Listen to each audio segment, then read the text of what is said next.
Chapter 14:13. Vice Premier Li, aren't you being too disrespectful with your words? Yang Cheng was a little annoyed and said, I am not a soft persimmon that can be pinched easily. Even if number one's background is extraordinary, if he could cure me, he wouldn't let me sunbathe here peacefully. Li Mozhen sighed and said, Yang Cheng, I am now speaking to you as an elder. Uncle Li, I have always liked you as a young man. First, you have a good relationship with my grandson, and you saved that little bastard's life. Second, our generation is old, and there are too few capable young people in Huaxia. You will be our hope. Let me give you a piece of advice. Don't put too much importance on your face. You are not qualified to really think that you are invincible in the world. It is not a big deal to show your sincerity in front of number one. Number one is not that kind of unreasonable person. Think about it, you sent warships to bomb Zhonghai, and also made the matter of the Meng family so public. Number one did not directly deal with you, which is already giving you a lot of face. Don't be too domineering. What is the difference between you and a hedonistic young master? With Li Mozhen's soft words, Yang Cheng was too embarrassed to play the hero. Indeed, he did go too far. Not only did he not give in, but he also involved the face of the military and the government of Huaxia. For number one, this country is protected by him. It would be strange if he didn't feel ashamed to be fired a few missiles for no reason. If it were not for the fact that he did have a lot of power overseas, perhaps number one would not have held back until now. Li Mozhen continued, those officials will definitely not be moved. In order to consolidate his position, Meng Kaiyuan even showed his determination in front of number one. Even his own son Meng Qin, grandson Meng Zhixin, and that woman named Zhang Ling were executed together. Think about it, an old man who can even kill his own son and grandson, how can he be moved so easily? You are still holding on to the Meng family's spirit treasure. You have already taken advantage of it. It is time to stop. Yang Cheng was stunned. He didn't expect Meng Kaiyuan to be so decisive. He had underestimated that old man. Uncle Li, you said it yourself. This matter has already affected number one's reputation. You must give an explanation. But the Meng clan will not let me go back to Huaxia. Most likely they will send people to find trouble with me. Even if I want to go back to Huaxia and continue living my life, it won't be that easy. Yang Cheng was somewhat helpless. To be honest, living a good life in Zhonghai, spending more time with his women, and watching his precious daughter grow up was exactly the life that Yang Cheng yearned for. Li Mozhen can tell that Yang Cheng has the intention to change his mind. He chuckled and said, I heard from old Yang that you are quick-witted when it comes to practicing martial arts, but you are a fool when it comes to handling certain matters. It seems to be true. Don't keep me guessing. Why are you the same as my old man? Last time, he said something about me. What does he mean? Yang Cheng was still worried about Yang Gongming's words. Li Mozhen smiled mysteriously. In fact, it is very simple. You want to go back to Huaxia, but you don't want to be disturbed by the Meng clan. As long as number one is willing to come forward, it will be solved. Zhong Nanhai, chief number one's office. The office with simple decorations covers a large area, but there are not many furnishings. Every piece of furniture is old, and there are many antiques that have been touched by the leaders of the past generations. In front of the wide rosewood desk, Ning Guangyao, dressed in a suit, was standing there solemnly, facing the smiling chief number one. Chief, many cadres in the south are complaining. Some people in the military are also pressuring Yang Cheng. They think that this time, Yang Cheng went too far and insulted the prestige of the country. If there is no explanation, I'm afraid this matter will affect the unity of our party. Number one calmly smiled and said, I also know that Minister Li is talking to Yang Cheng. After all, our Huaxia is a country of etiquette. We can turn weapons of war into gifts of jade and silk. Ensuring the safety of the people is the first priority. If you want to make a move on Yangqing, it will cost you a lot of money. But, Ning Guangyao said, Chief, in order to deal with the Meng clan, Yangqing dared to investigate so many of our important officials. If he continues to be so unruly, in order to retaliate against the Meng clan, I'm afraid it will cause social unrest in our country. Number 1 bowed his head and looked at the copy of the list on the table. Below the list, there are many specific corruption contents of the officials. If this information is spread out, it is indeed enough to cause turmoil in the whole country. This made his face not look good. Ning Guangyao was secretly proud in his heart. He thought that this Yangqing was really a newborn calf, lacking some meticulous thinking. This kind of information related to the stability of the country, he dared to investigate it and take it out as he pleased. He thought that he could deal with the Meng clan. Who would have thought that this would help the Meng clan? Does he really think that no one can subdue him? Although Ning Guangyao himself didn't know what kind of people were supporting him, from the information that came out from the Ning family, he knew that it was definitely not an overwhelming force that Yangqing can resist. Oh right, Chief, Ning Guangyao planned to continue to use strong medicine. Just now I received a call from Meng Kaiyuan. He said that the Meng clan will bear the losses caused this time and will donate 20% of this year's military expenses to the Jiangnan military region. The Meng clan doesn't want their family to have a conflict with Yangqing and cause the military and the government to be in trouble. They are very considerate of our work. Number 1 revealed a smile. Oh, old Meng is really a patriot, respectable and commendable. Sigh, it's just that Yangqing really doesn't know what's good for him. Number 1, you have to endure it again and again, but he is so presumptuous again and again. Ning Guangyao looked like he hated iron for not becoming steel. Old Meng said that the Meng clan is very worried about Meng Yu, who fell into the hands of Yangqing. They are willing to exchange Lu Qingshan and his wife for Meng Yu. As for the Meng clan's spiritual treasure, it was also robbed by Yangqing. If Number 1 can make the decision to let Yangqing return the spiritual treasure, they will also donate 5 additional large airports to the 4 provinces of the Central Plains for free. Ning Guangyao tossed out the benefits one after another. These were naturally what Meng Kaiyuan had told him to do. Originally, Meng Kaiyuan couldn't open his mouth to speak of this. There was the suspicion of using the power in Number 1's hands. But this time, Yangqing's approach has caused Number 1's dissatisfaction. He could push the boat with the current and let Number 1 feel that the Meng clan is much more reliable than Yangqing. Number 1's brows twisted. It's not that he couldn't see the inside of this, but as the supreme leader, he doesn't need to consider whether to use or not, and he doesn't need to consider who is right and who is wrong. At present, it seems that standing up for the Meng clan is indeed more beneficial to the country.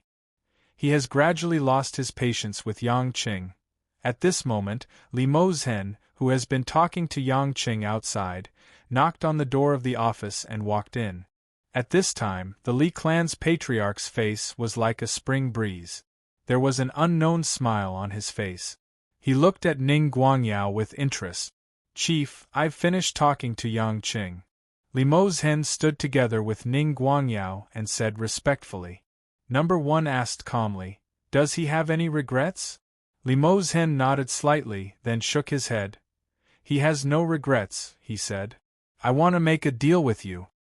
As soon as these words came out, Ning Guangyao frowned, obviously very puzzled. Oh? Interesting.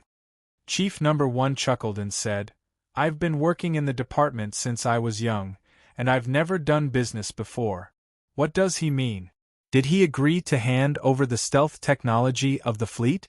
Li Mozhen sorted out his thoughts and said leisurely, Yangqing still refuses to hand over the stealth technology.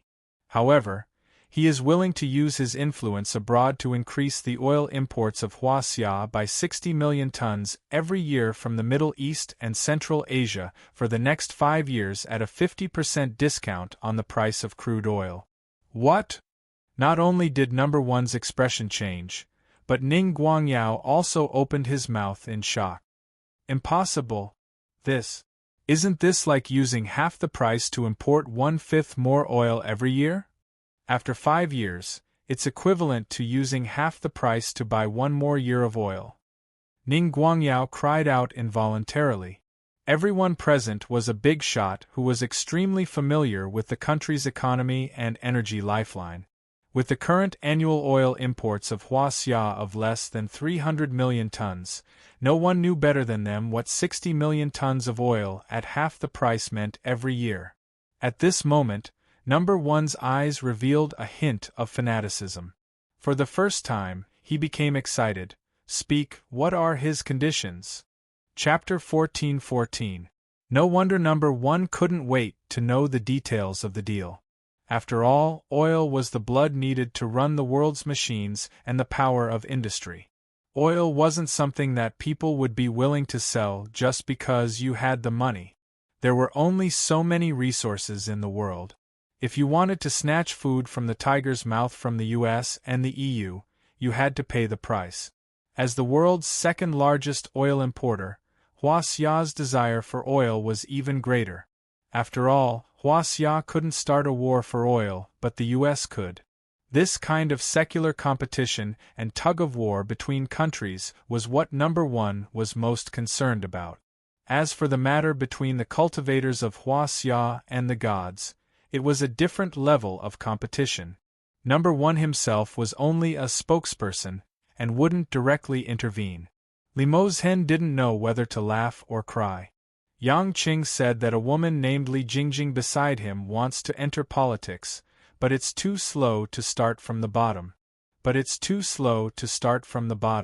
He hopes that you can help Li Jingjing reach the top in a short period of time and gain real power. Not only was Number One a little surprised, but even Ning Guangyao felt it was unbelievable. That's it? Chief One asked in disbelief. Limousin nodded. He said he didn't ask for anything else. The descendants of the Yang family are really stubborn. He's not willing to give in. Number One smiled and looked very amiable. Chief, I've checked the information on the woman named Li Jingjing. There's nothing wrong with her. Her background is clean and her family used to be very poor. When Yang Cheng was still selling mutton skewers in the market, he fell in love with a woman Yang Cheng knew. As the head of intelligence, Limousin got this information easily. Chief One nodded approvingly and said with a smile, "The fact that a young woman can fall in love with a mutton skewer seller means that she's simple and honest. There won't be any problem with her character. How about this? I'll personally ask someone to prepare a letter of appointment and help her get a diplomatic resume. Just say that she's from a certain embassy in Europe. In this way, she can enter the Ministry of Foreign Affairs as a young overseas official. Isn't the director of the Ministry of Foreign Affairs a woman? This way, Yang Qing would probably be more at ease. After she trains for a while, she can try to be a spokesperson or something like that. Let's just get a department-level promotion now. You see, that's not a problem, right?" Limousin naturally agreed. The bureau chief's arrangements are very detailed. I don't think Yang Qing will have any objections.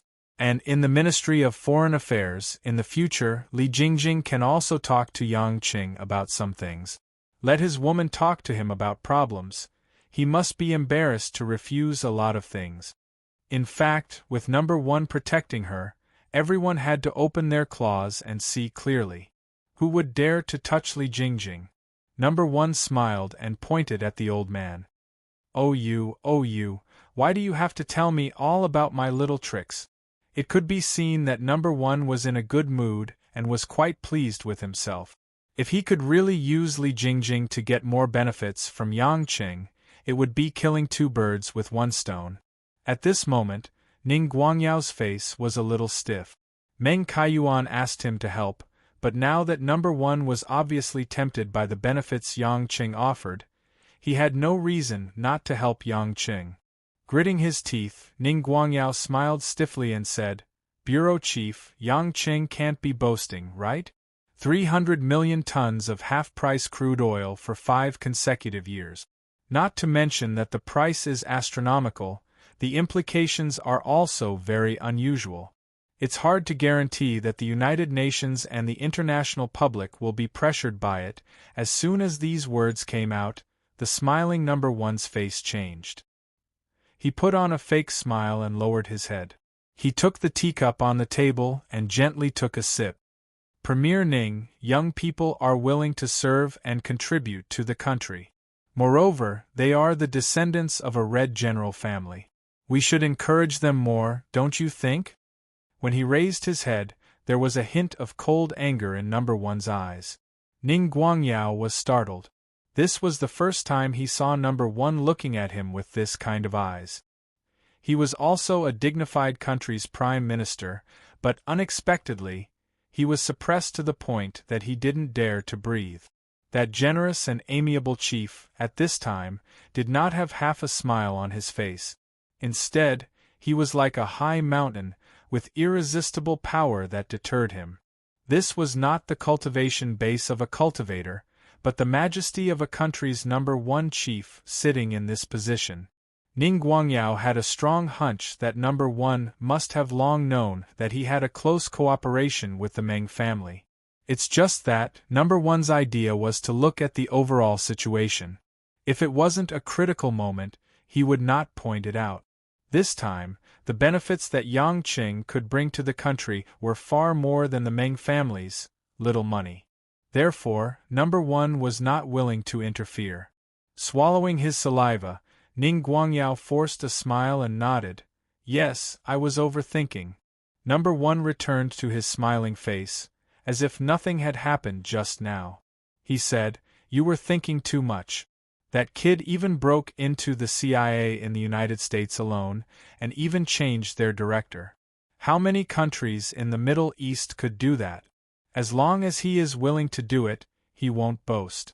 It's just that without enough benefits, he won't be so obedient." Chief Yang Qing only made this one request, the Meng family. Limousin hesitated and didn't know what to say. Number one waved his hand and said, "Even if Yang Qing didn't mention it, I would still take care of it. A young man who serves the country, I can't let his heart be cold. You go and tell Meng Kaiyuan, don't make trouble, he should rest, he is old, he should take care of his body. Tell him to release the hostage and exchange it with the hostage in Yang Qing's hand. This matter will end here. The Meng family's dirty linen must not be spread out. As for the spirit treasure, say that Yang Qing is not willing to exchange the family's spirit treasure, but give him real evidence and use legal means to solve it. If he dares to make trouble again, he will be dealt with according to the law." "But the forces behind the Meng family," I said, "this is a society ruled by law. The forces behind the Meng family must also abide by the law." Number one's fingers tapped on the desk. Limousin laughed in his heart. What number one said about, dealt with according to the law, was nothing more than a warning to the Meng family. Yang Qing is of great use to the country. Whoever dares to touch him will harm the national interest. He will not be polite. As for how number one will restrict the forces behind the Meng family, he must have his own ability, so he can't ask more. After talking about these things, number one also specifically mentioned a few words about the Yang family. Yang Pejuan retired from the Jiangnan military region commander and went to the military school to be a professor. Number one felt that it was a waste of talent, so he directly restored him back to his position as the commander of the Jiangnan military region and removed the acting commander. Guoshuahua raises money for various places to open orphanages all year round, so she should also issue a series of medals. Although there has been such honor before, this kind of honor, the more the better. As the head of the military commission and the political circle, this kind of thing is nothing more than a few words.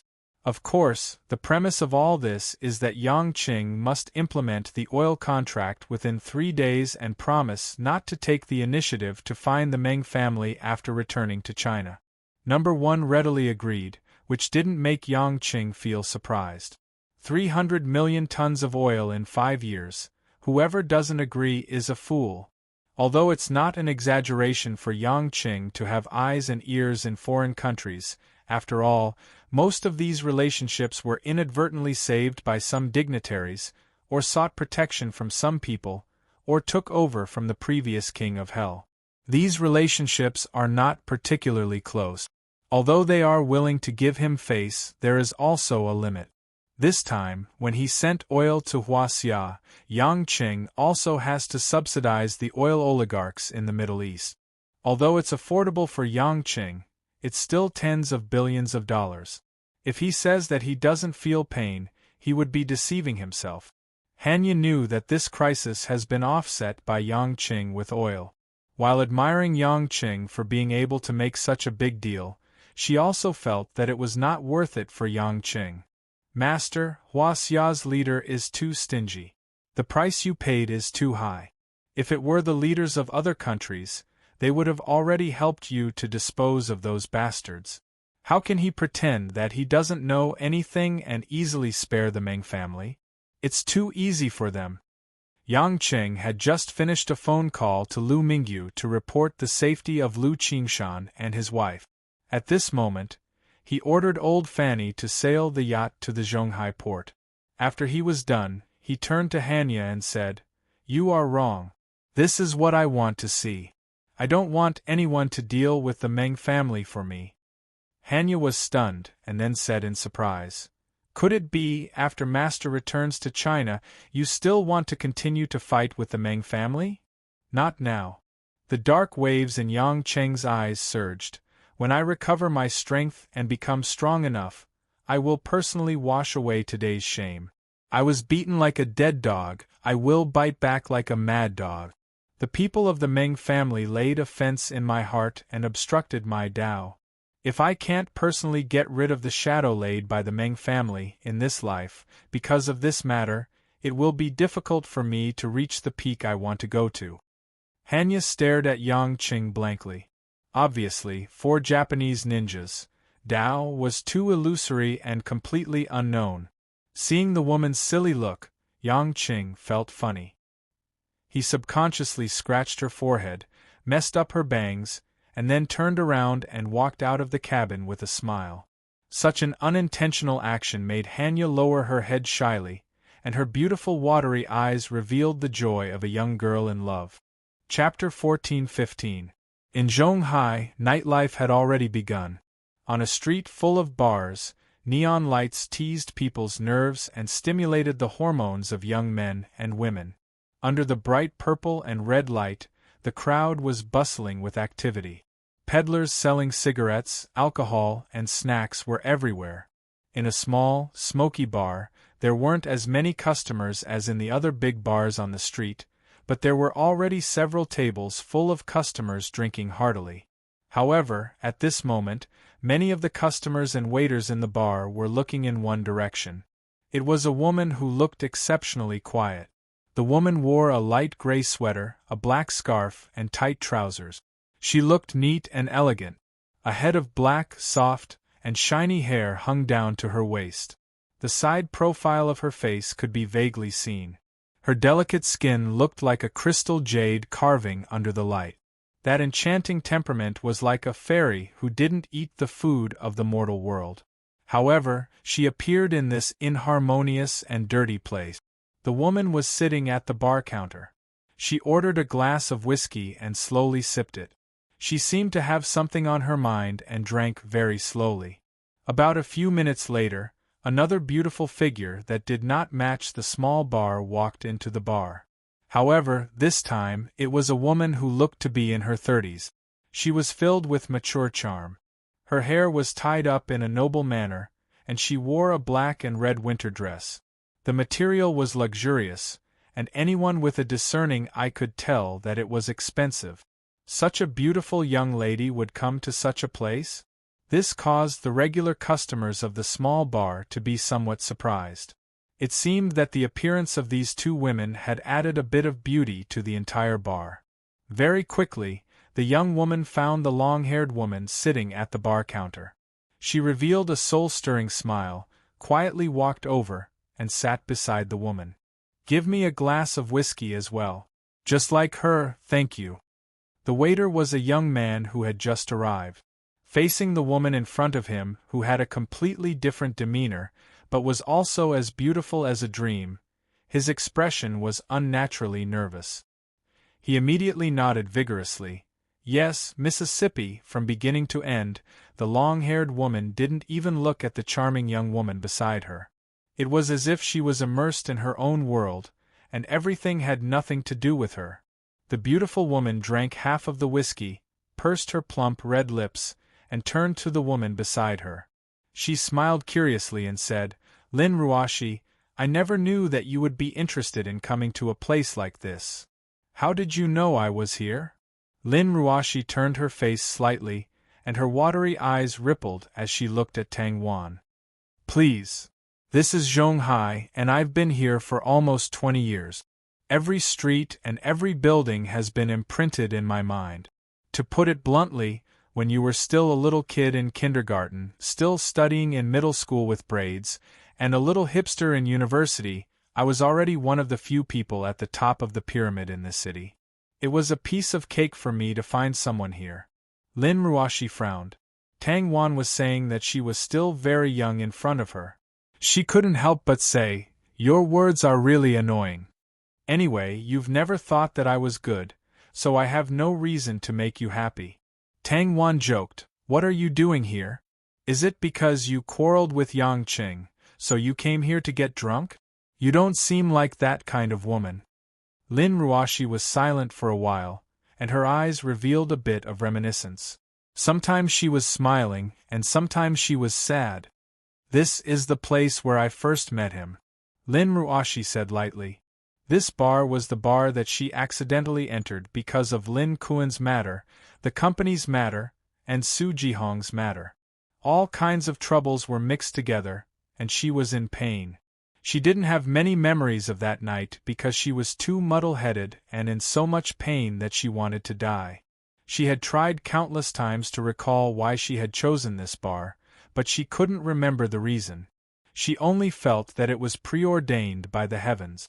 She also didn't know which bar was good and which was bad, but fortunately, she didn't go to other bars. Otherwise, she might have already walked on a path of no return. Tang Wan was stunned for a while, and deliberately teased, "I really thought that you wanted to divorce him, so I came here happily to see you make a fool of yourself. But since you came to this place, I'm afraid that divorce is just a casual talk. Since you miss him so much, it seems like there's no hope of divorce."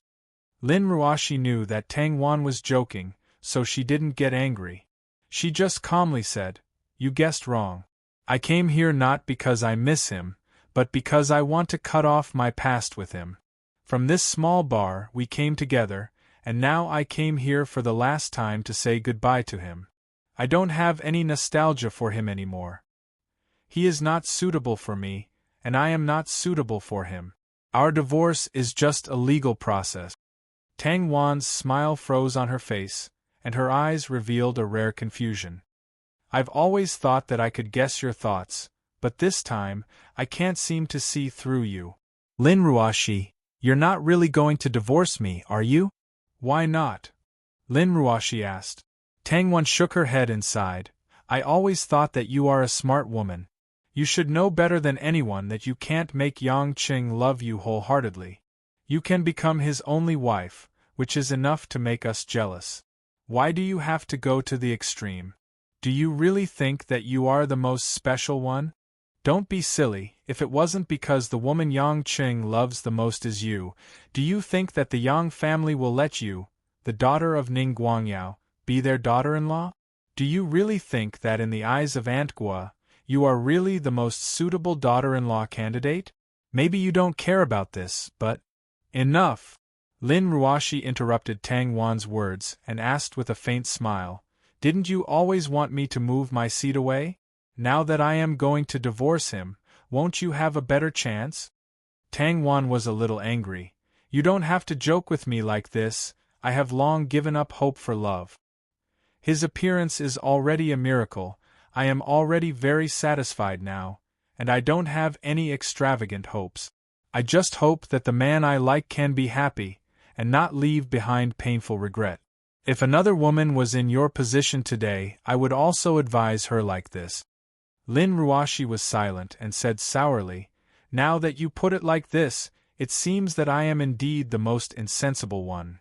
Do you have any difficulties? I really can't understand such a simple truth. How can you not understand it? You are not such an impulsive woman." Tang Wan couldn't help but ask. Lin Ruashi's expression was a little complicated, and after a long time, she let out a relieved smile. "This time, you are really wrong. I don't have any difficulties, but there is one thing that I really can't bear." "Is it about Lan Lan?"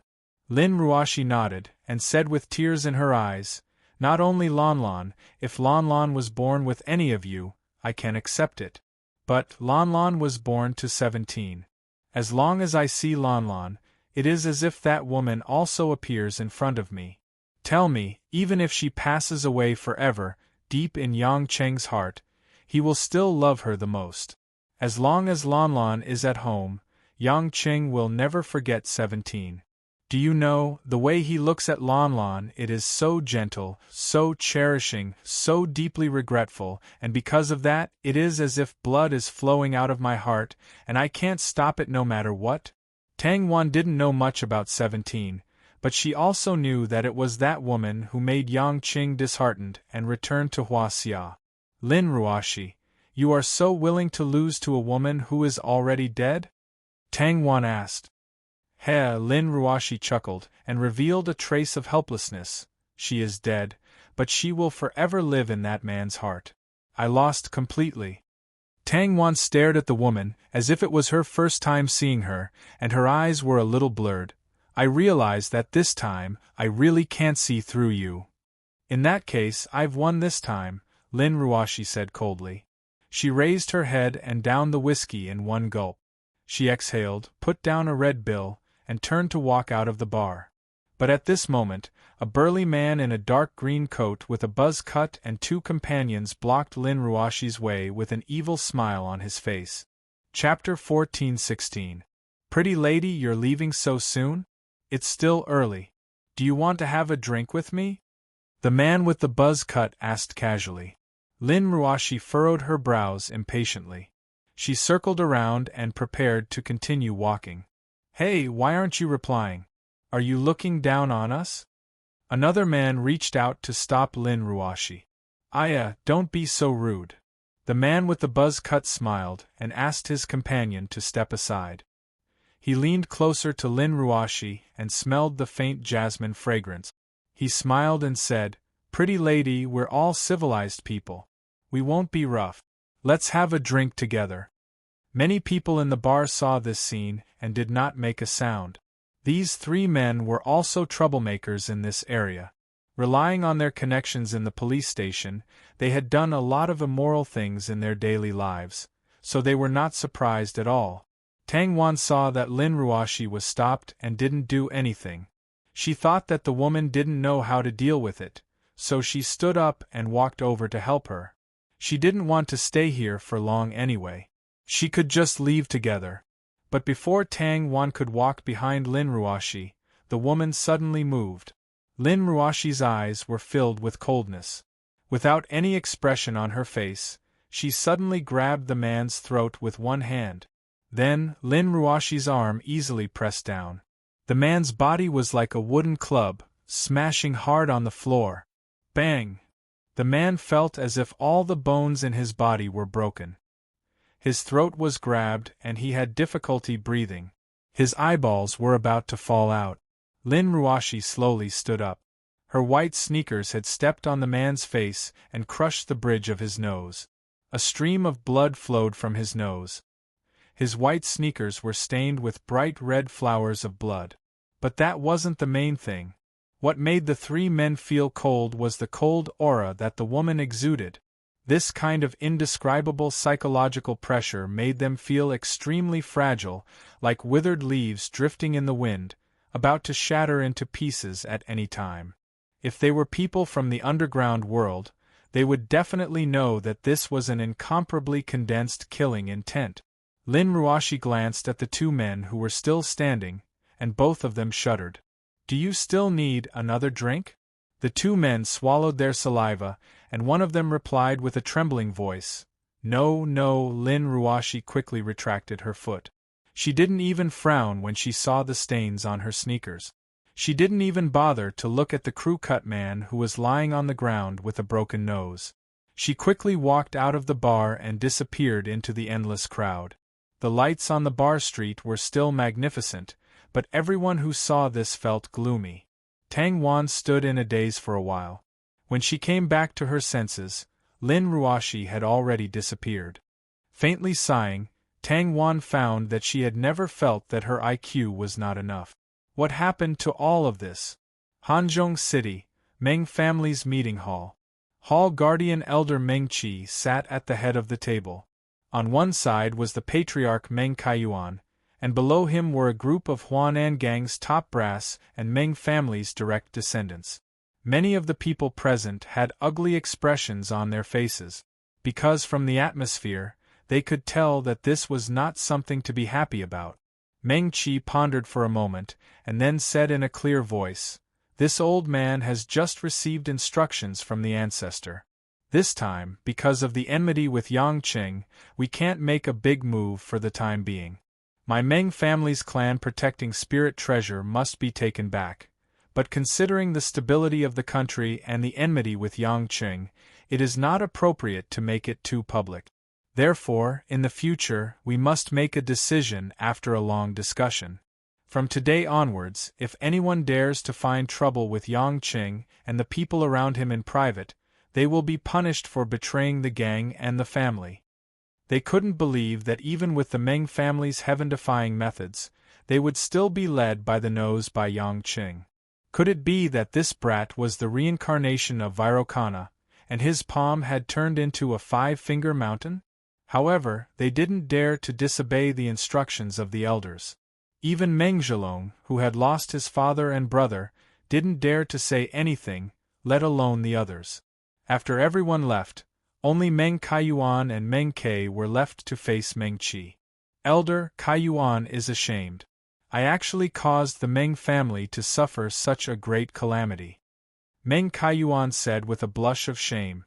Meng Qi sighed. It can't be blamed on you. Our family is unlucky, producing those evil creatures, which is why we brought that bastard Yang Qing to cause trouble. The ancestors were also under pressure. There were great divine beings from above, who came to give clear instructions that they were not allowed to cause trouble for Yang Qing for no reason. Without sufficient evidence, they were not allowed to snatch the clan protecting spirit treasure. Even the ancestors don't dare to disobey, so how can we fight against them? I still underestimated that brat Yang Qing. Ning Guangyao replied to me that Yang Qing used 300 million tons of oil to import at half price to move number one's heart. Number one not dealing with our people this time is already an act of mercy, Meng Kaiyuan said dejectedly. Meng Ke was speechless. 300 million tons? That brat opened an oil field abroad? Meng Kaiyuan said with an ugly expression, to be able to make number one smile, there is no lack of capital. Just the fact that he was able to send a fleet to bombard Zhonghai and leave without anyone noticing is already unimaginable. No matter what, let's not bother with him for now. When things calm down, we will recuperate. One day, we will be able to catch that brat's weakness and take back my clan protecting spirit treasure. Lu Qingshan and his wife have already been released. That girl Mengyu should be sent back soon. Let her know her shame and take good care of the gang. Meng Qi said in a deep voice. Also, like Meng Qin and Meng Zhixin, if they appear again, they will be killed without mercy. Yes, sir. Meng Kaiyuan lowered his head heavily, but his eyes were slightly red.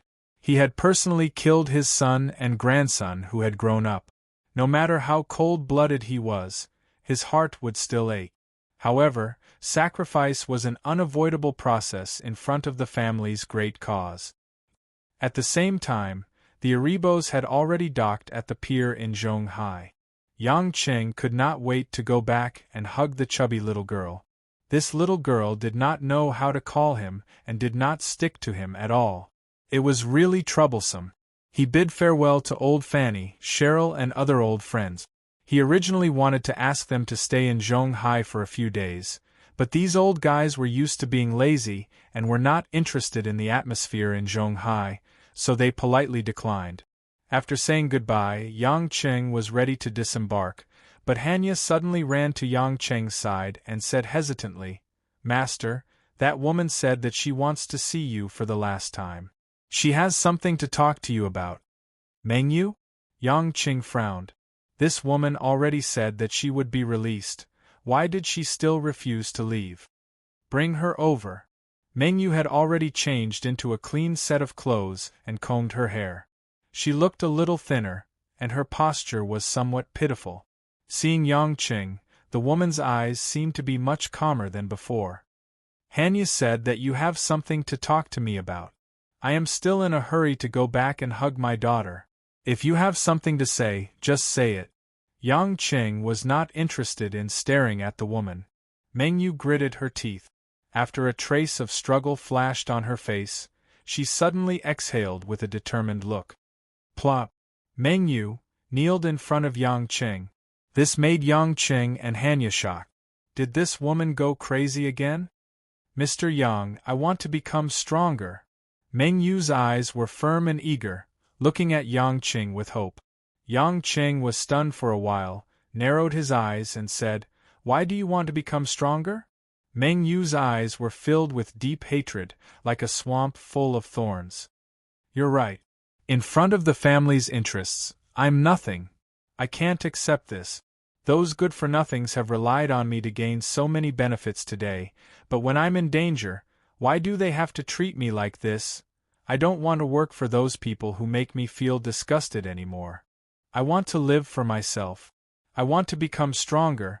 I want to make them regret everything they did to me today." Yang Cheng finally understood. This woman's heart was broken by Meng Kaiyuan and the others. The feeling of being abandoned by this family made her love turn into hate. Seeing everything clearly, she was determined to take revenge on those people. Thinking of this, Yang Cheng laughed and said, "Today, the person who threw you into the sea to feed the sharks was me. Although today you may hate those Meng family members who disregarded your life, sooner or later, you will transfer your anger to me. At that time, when you feel that you are strong enough, maybe you will find a way to take revenge on me, right?" Chapter 14-17. Mengyu widened her eyes. After being stunned for a moment, she nodded her head forcefully and said resentfully, "Yes, I will never forgive you for what you have done to me. I can't wait for you to die in front of me right now." "Impudent!" Hanya flashed forward and ruthlessly slapped Mengyu's face. Mengyu's face immediately swelled up. The corner of her lips was cut by her teeth and blood flowed out. However, Mengyu had no intention of retracting her words. She continued to stare at Yang Cheng viciously as if she wanted to peel off his skin. Yang Cheng stopped Hanya from slapping her a second time and said with interest, "I like the look in your eyes. You dare to say such words in front of me.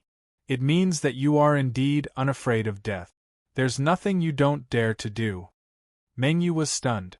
She didn't expect that Yang Cheng would actually reveal a satisfied expression after such an impudent act. "Do you know why I named this yacht Erebos?"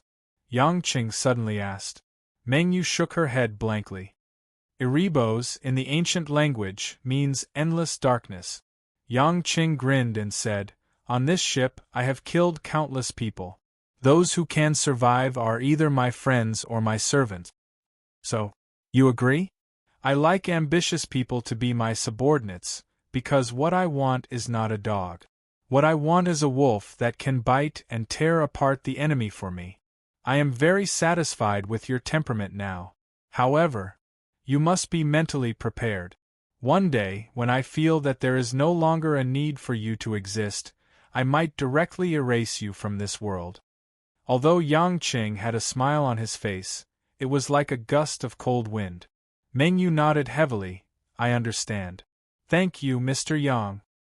You should change the way you address me." Yang Cheng pointed at Hanya. "Call me master like her." Meng Yu's expression turned strange, but she still obediently said, "Master." She knew that this was asking her to put down any dignity. Yang Qing smiled in satisfaction. He pulled out a short blade from Hanya's waist and threw it in front of Meng Yu. The sharp short blade reflected the cold night light. "Master, this is? Pick her up and cut your face. I want to see the bones. Draw a steel fork." "2 cuts will do," Yang Qing said lightly. "Ah!" Meng Yu cried out involuntarily, her face deathly pale. Even if she had to humiliate herself by calling Yang Qing master, it was far from comparable to having her destroy the beauty that she had been proud of since she was young. "If I don't destroy you completely, how can I be reborn? Why, do you still want to marry into a good family?" Yang Qing teased. Meng Yu swallowed her saliva and slowly picked up the dagger. Her eyes were a little unfocused and cold sweat dripped down her temples. This scene caused Hanya, who was watching from the side, to be in high spirits. She was looking forward to seeing a beautiful woman turn into an ugly monster in front of her. "I'll count to 3.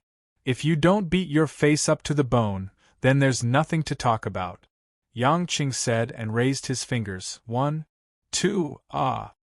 Meng Yu let out a shrill scream, like a hysterical wail. Shing, shing! After 2 flashes of cold light, the woman's face was split open. At the bridge of his nose, his white bones could be seen. Fresh blood, like free tap water, began to gush out continuously. Meng Yu let out a painful scream. Although her eyes and mouth were not cut, she could imagine how ugly she was at this moment. Yang Qing seemed to be prepared. He walked forward, pinched Meng Yu's mouth and stuffed a pill in. Meng Yu only felt a comfortable and warm substance flow into her body. Her whole body felt warm, as if there was a flow of air flowing through her veins. Following that, her face felt numb and numb. After the pain was reduced, she began to feel nothing? Hanya, who was watching from the side, was also dumbfounded. Her eyes were shining as she looked at her master. She really wanted to know what kind of miracle pill Yang Qing gave her, to be able to turn white bones into vitality. "Very good. You can even abandon your own appearance. I'll believe in your determination for now. The pill I gave you can repair your injuries and help you quickly improve your internal force. Since the elders of your Meng clan are able to step into the crossing tribulation stage, then your cultivation technique should be good. If you work hard, breaking through to the Xiantian realm within a year is not a problem. If your perception is good enough, stepping into the deity transformation stage is not surprising." Meng Yu subconsciously touched her cut face. Unexpectedly, it was as smooth as before? This difference between heaven and hell made her cry with joy. She couldn't help but admire Yang Qing for being able to torture her to death.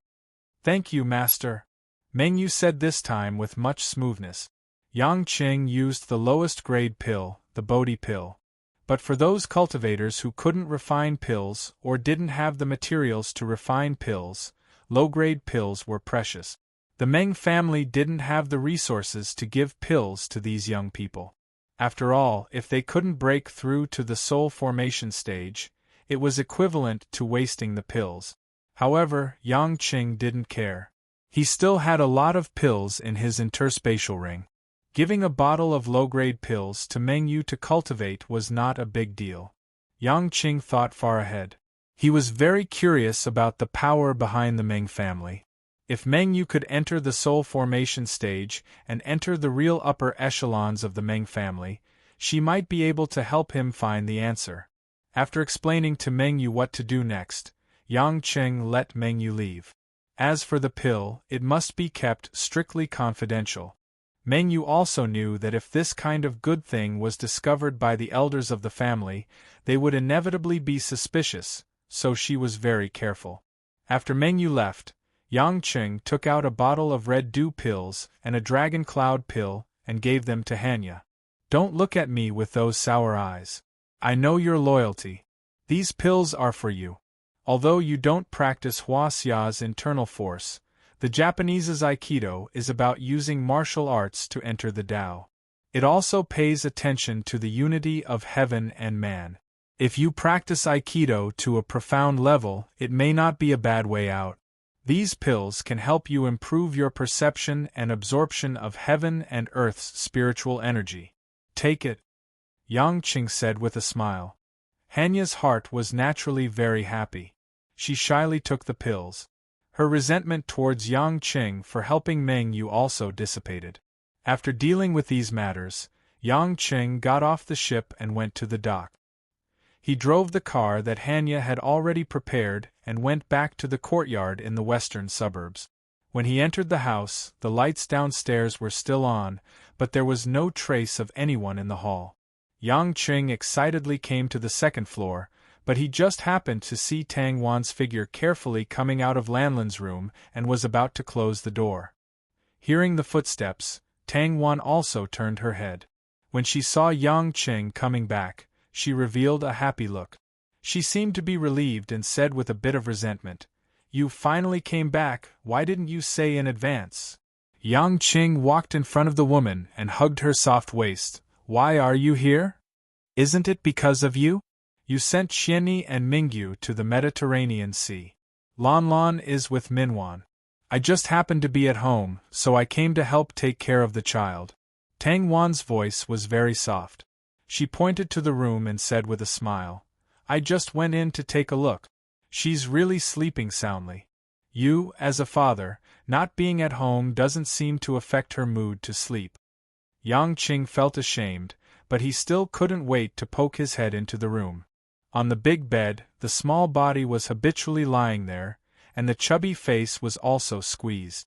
Yang Qing couldn't help but be unable to move his eyes away. Tang Wan was also a mother, so she could naturally feel Yang Qing's father's satisfaction. This was something that no one could replace. Only those who had experienced the feelings for their children knew best. But because of this, Tang Wan slowly began to believe that Lin Ruoshi might have left Yang Qing because of Lan. Yang Qing looked deeply for a while before closing the door. He didn't wake his daughter up. Tang Wan's eyes were like water as she teased. "The little boy has become a father. He seems to have matured a lot and is more like a man." "You're asking for a beating." One of Yang Qing's hands slapped Tang Wan's plump buttocks. With a "pa" sound, the buttocks seemed to tremble a few times. "Ing." Tang Wan's face immediately turned red. Her winter dress was actually very thin, and she was wearing smooth black lace stockings. The heat from Yang Qing's big hand could be transmitted to every pore on her buttocks through the dress. It was extremely stimulating. Yang Qing also felt the wonderful feeling of this palm. He lowered his head and saw the towering twin peaks on the woman's chest and the straight and beautiful calves under her skirt. He couldn't help but breathe heavily. Chapter 14:18. I'll make you a cup of lemonade. I brought my homemade lemon slices and wanted to give Lan a try. I'll let you try it first. Tang Wan noticed the passion in the man's eyes and pushed Yang Qing away with a red face, wanting to run downstairs. How could Yang Qing be willing to let go? He hugged the woman and pressed her against the wall of the corridor in a domineering manner. Tang Wan let out a soft cry, but her soft lips had already been bitten by Yang Qing. A tongue forcefully broke through her teeth and swept across her mouth. The man's heavy breathing made Tang Wan feel a little dizzy. After a series of muddle-headed wet kisses, Tang Wan sensitively felt that her body actually had a feeling. Her mouth was full of orchid fragrance, and her eyes were blurry. "What's so good about lemonade? If I want to drink, I'll drink your saliva." Yang Qing licked his lips and smiled evilly. "Don't say that." "So." Tang Wan felt that it was too vulgar, but she didn't know why her heart was beating wildly, as if she was very excited. Yang Qing stuck out his tongue and slid it across the woman's smooth and soft face. Tang Wan's skin was as smooth as a young girl's. There was no foundation at all, and it was as delicate as white jade. After being licked by the man, Tang Wan's entire body quivered, and a trickle of water began to flow down her lower body. "You want to say that I'm disgusting, but your body seems to like it very much."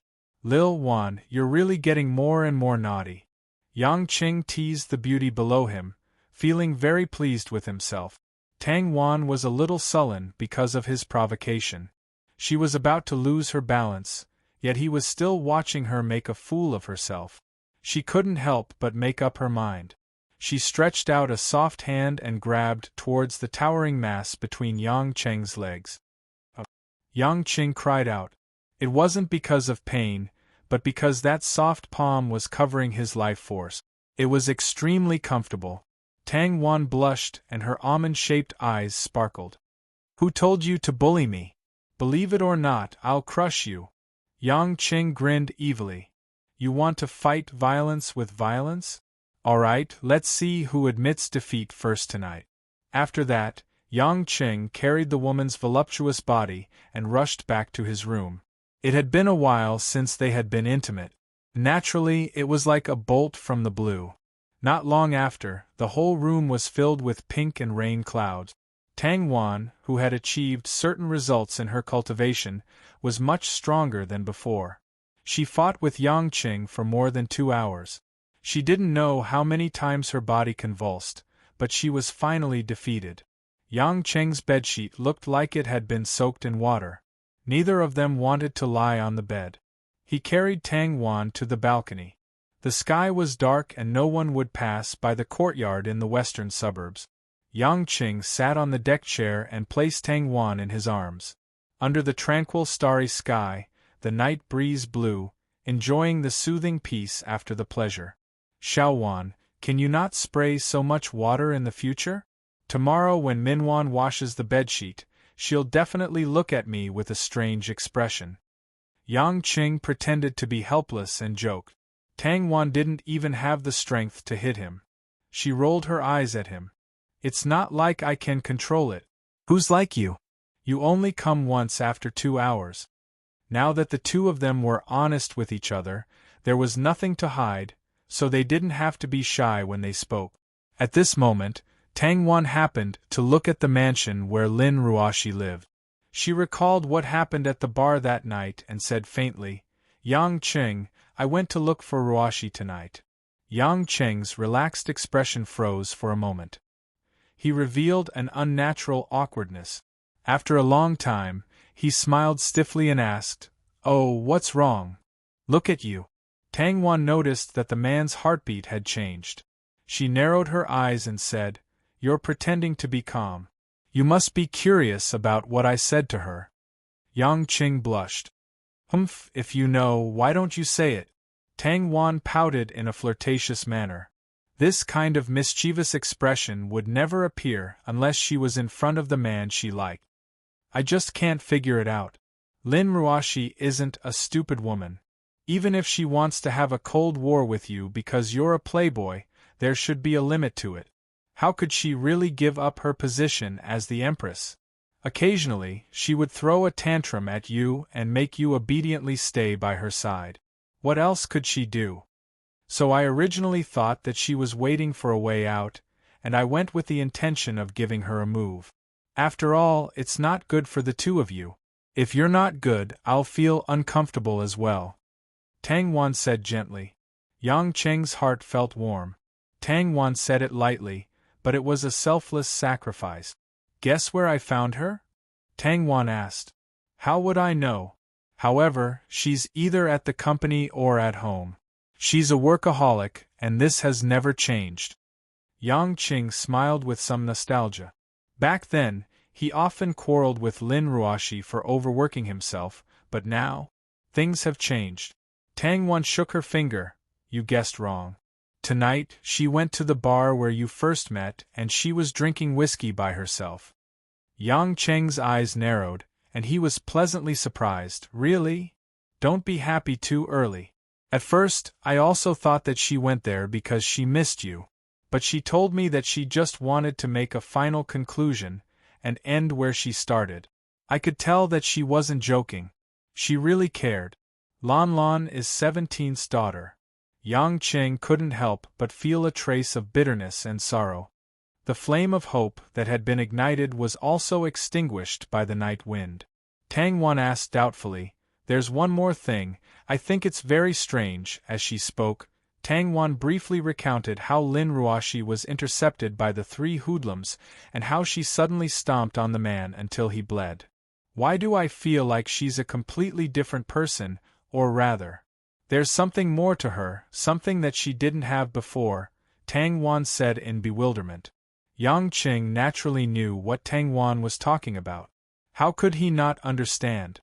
Back then in Beijing, Lin Ruoshi had killed more than 10 post-celestial stage martial artists by herself, and then fought with him in Hui Lin's backstage resting room. These were all unimaginable things, but Yang Qing didn't ask too much. If the woman didn't want to say it, he wouldn't force her to say it. Moreover, Lin Ruoshi might not know it herself. Chatting with Tang Wan, the two of them slept on the balcony until dawn. Fortunately, there wouldn't be any trouble with a cold, but when they woke up, they felt that it was a little absurd. Mo Qianni went to the Mediterranean Sea, and for the time being, Yang Qing also wanted the women to focus on their cultivation, so he didn't let them rush back.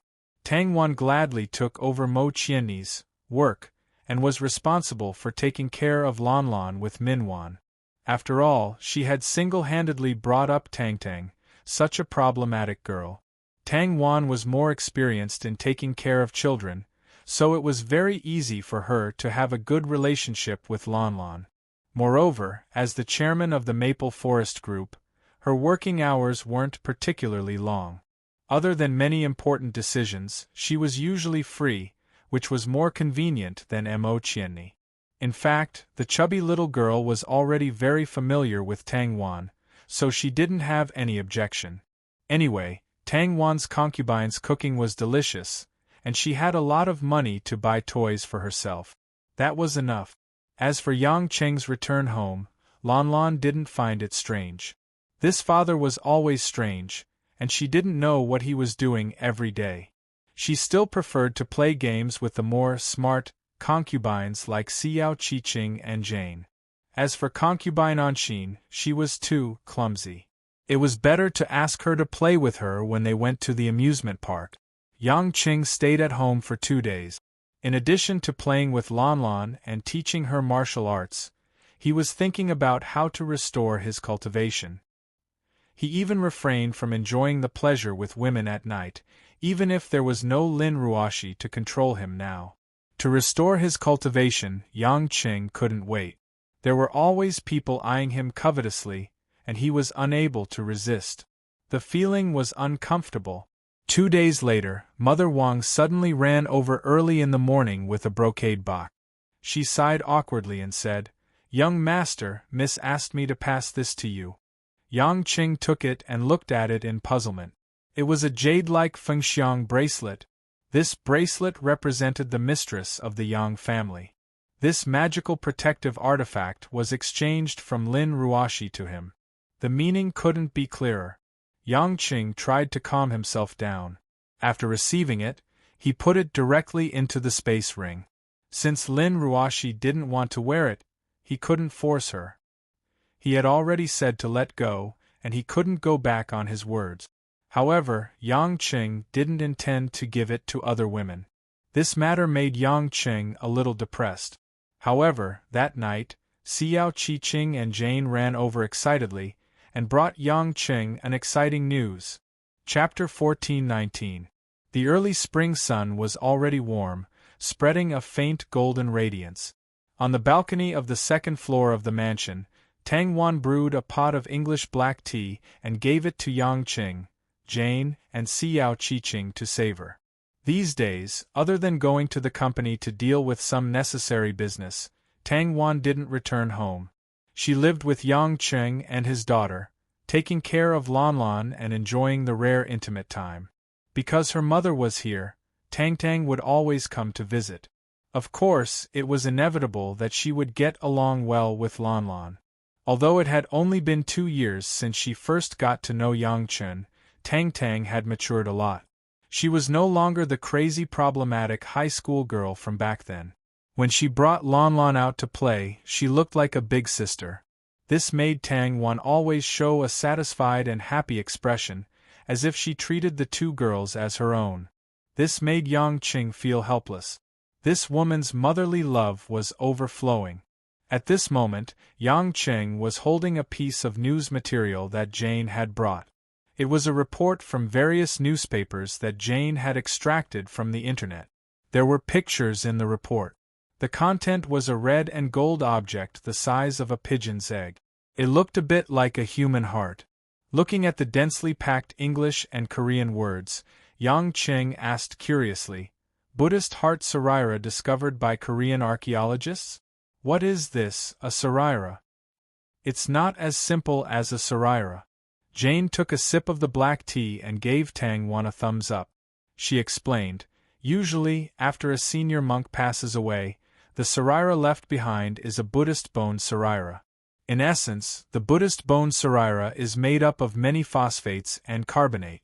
It can also be said that it is the product of carbon rearrangement under high temperatures. However, this newly discovered Buddha heart sarira was formed from the heart of an enlightened monk. This discovery has shocked the Buddhist associations around the world. You and Qinger have been studying it for so many days. Do you think that this sarira can help me subdue the chaos?" Yang Qing found it unbelievable. Xiao Qiqing said sternly, "Hubby, if this sarira is real, then it's very likely that it's not just an ordinary sarira. I once read some books about Buddhist cultivators in ancient times. The real Western Buddhist sages, great Buddhas, bodhisattvas, and even golden arhats all walked the path of Mahayana Buddhism. The Mahayana Buddhist Dharma emphasized that achieving the Tao by oneself was a small Tao, while saving all living beings was the great Tao. Those who attained the great Tao and delivered all living beings from suffering would be able to attain the Zhang Six golden body, immortal and indestructible, able to change and transform, vast and divine. In other words, a true Buddhist great venerate wouldn't just have their bones turn into sariras. Their organs, limbs, and bones would all transform into Buddhist golden bodies. The Buddha nature was the Buddha heart. In order to cultivate the golden body of Buddha, the first step was to cultivate the Buddha heart. If this sarira was really the Buddha heart, then it was very likely that it was left behind by a Buddhist great venerate who hadn't attained immortality and indestructibility. Even if he was already dead, the Buddha heart could still be left behind. It was enough to show that it already had the Buddhist karma to deliver all living beings from suffering. As I said before, although chaos can devour all living beings and is almost immortal and indestructible, it's ultimately too violent. It can't abandon its mortal thoughts and doesn't understand the heavenly Tao. Therefore, it can only be ranked together with the other three ferocious beasts as the four great ancient ferocious beasts. It's hard for it to truly be conferred as a god. If hubby could have the Buddha heart condensed from the Mahayana Buddhist Dharma to protect your body, you might be able to suppress chaos. After all, chaos hasn't recovered its heaven-reaching ferocious power from ancient times. Yang Cheng's eyes lit up. Being able to meet Xiao Qiqing was indeed a great favor from the heavens. So there was such a saying. He didn't have the chance to go to the hidden clans to read the ancient books and records passed down from ancient times. Fortunately, Xiao Qiqing told him. But then, Yang Qing thought for a while and frowned. "I'm worried that it's not fake. After all, you haven't seen it with your own eyes." Jane shrugged. This relic was sent to the nearest research institute for testing as an unknown object. The Korean scientist who tested it, Zhang Ru, happened to be my student.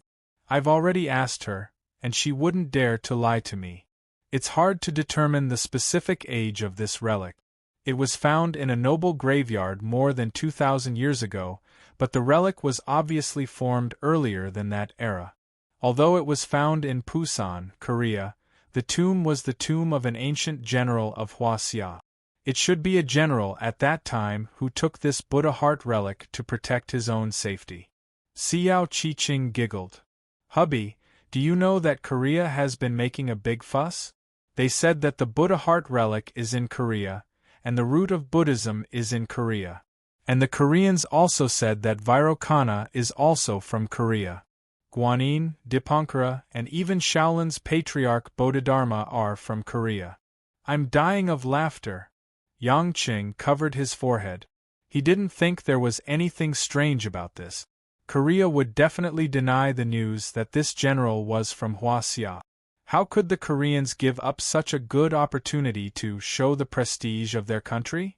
However, with the news being reported by the major media all over the world, Yang Qing felt that it was more difficult to deal with it.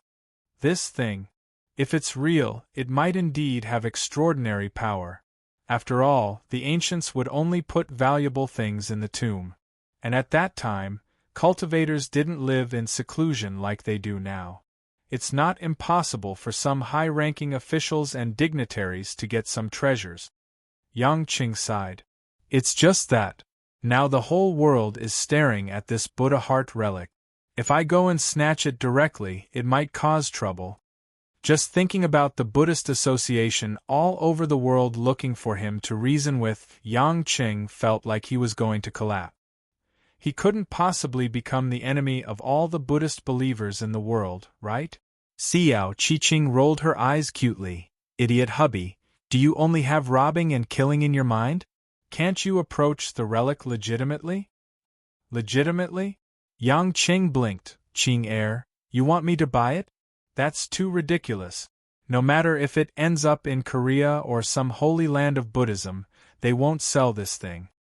There are Buddhist associations all over the world, and no one is willing to give it up. I think in the end, the Korean government can only place it in some important Buddhist temple. Since that's the case, hubby, why don't you contact the Korean government directly and let them take a closer look at it? Xiao Qiqing smiled mischievously. It's fine if it's useless, but if it's useful, then wouldn't I have to snatch it away? Yang Qing spread his hands. At this time, Jane shook her finger. My dear husband Yang Qing, don't worry. I have already thought of a countermeasure.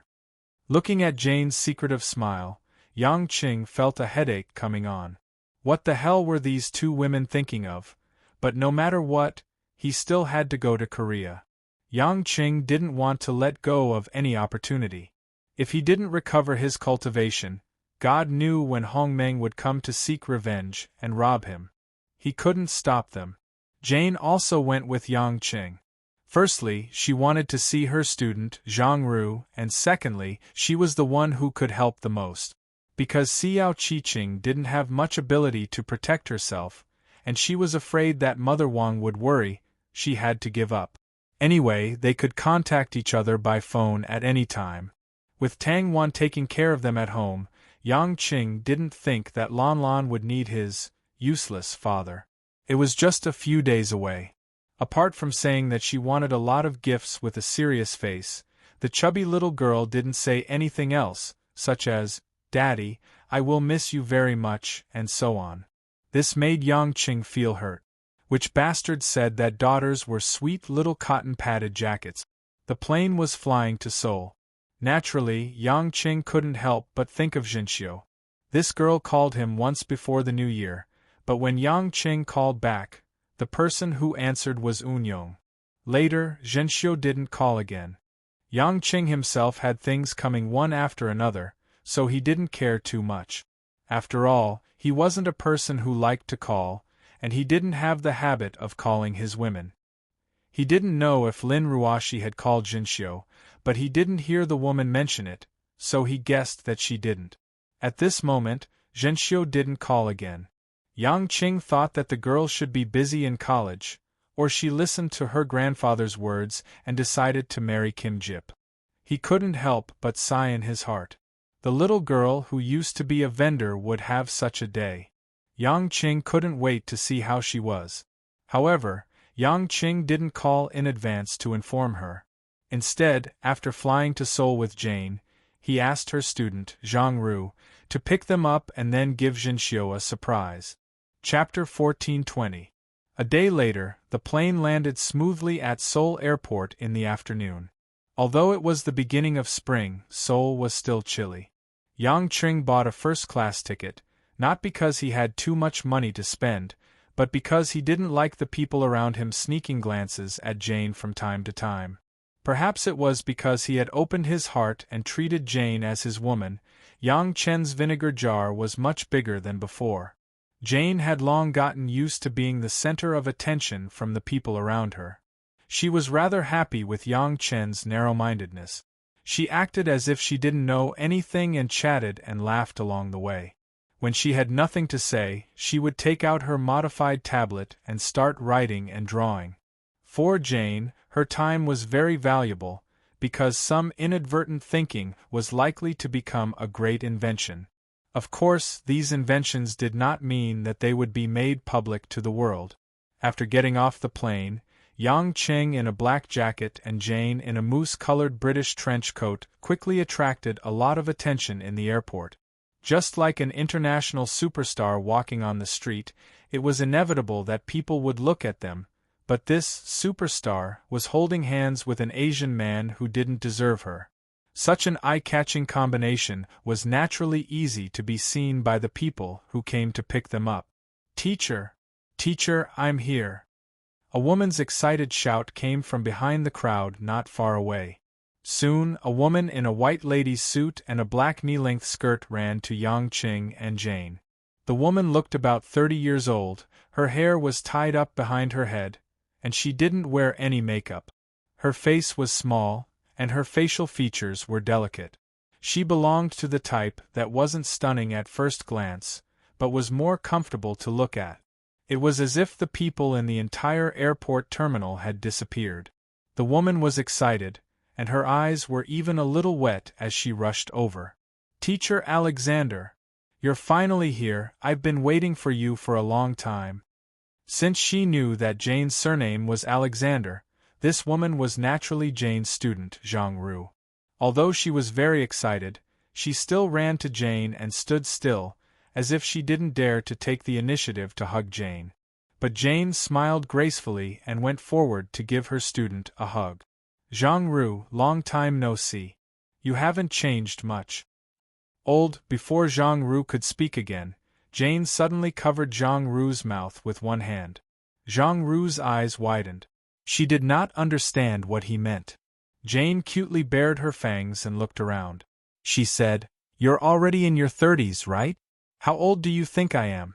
People might think that I've undergone plastic surgery to look like this. This is Korea, I don't want to attract any weird looks." Although Jane was joking, Zhang Ru still nodded obediently and spoke very softly. "Teacher, the car is ready.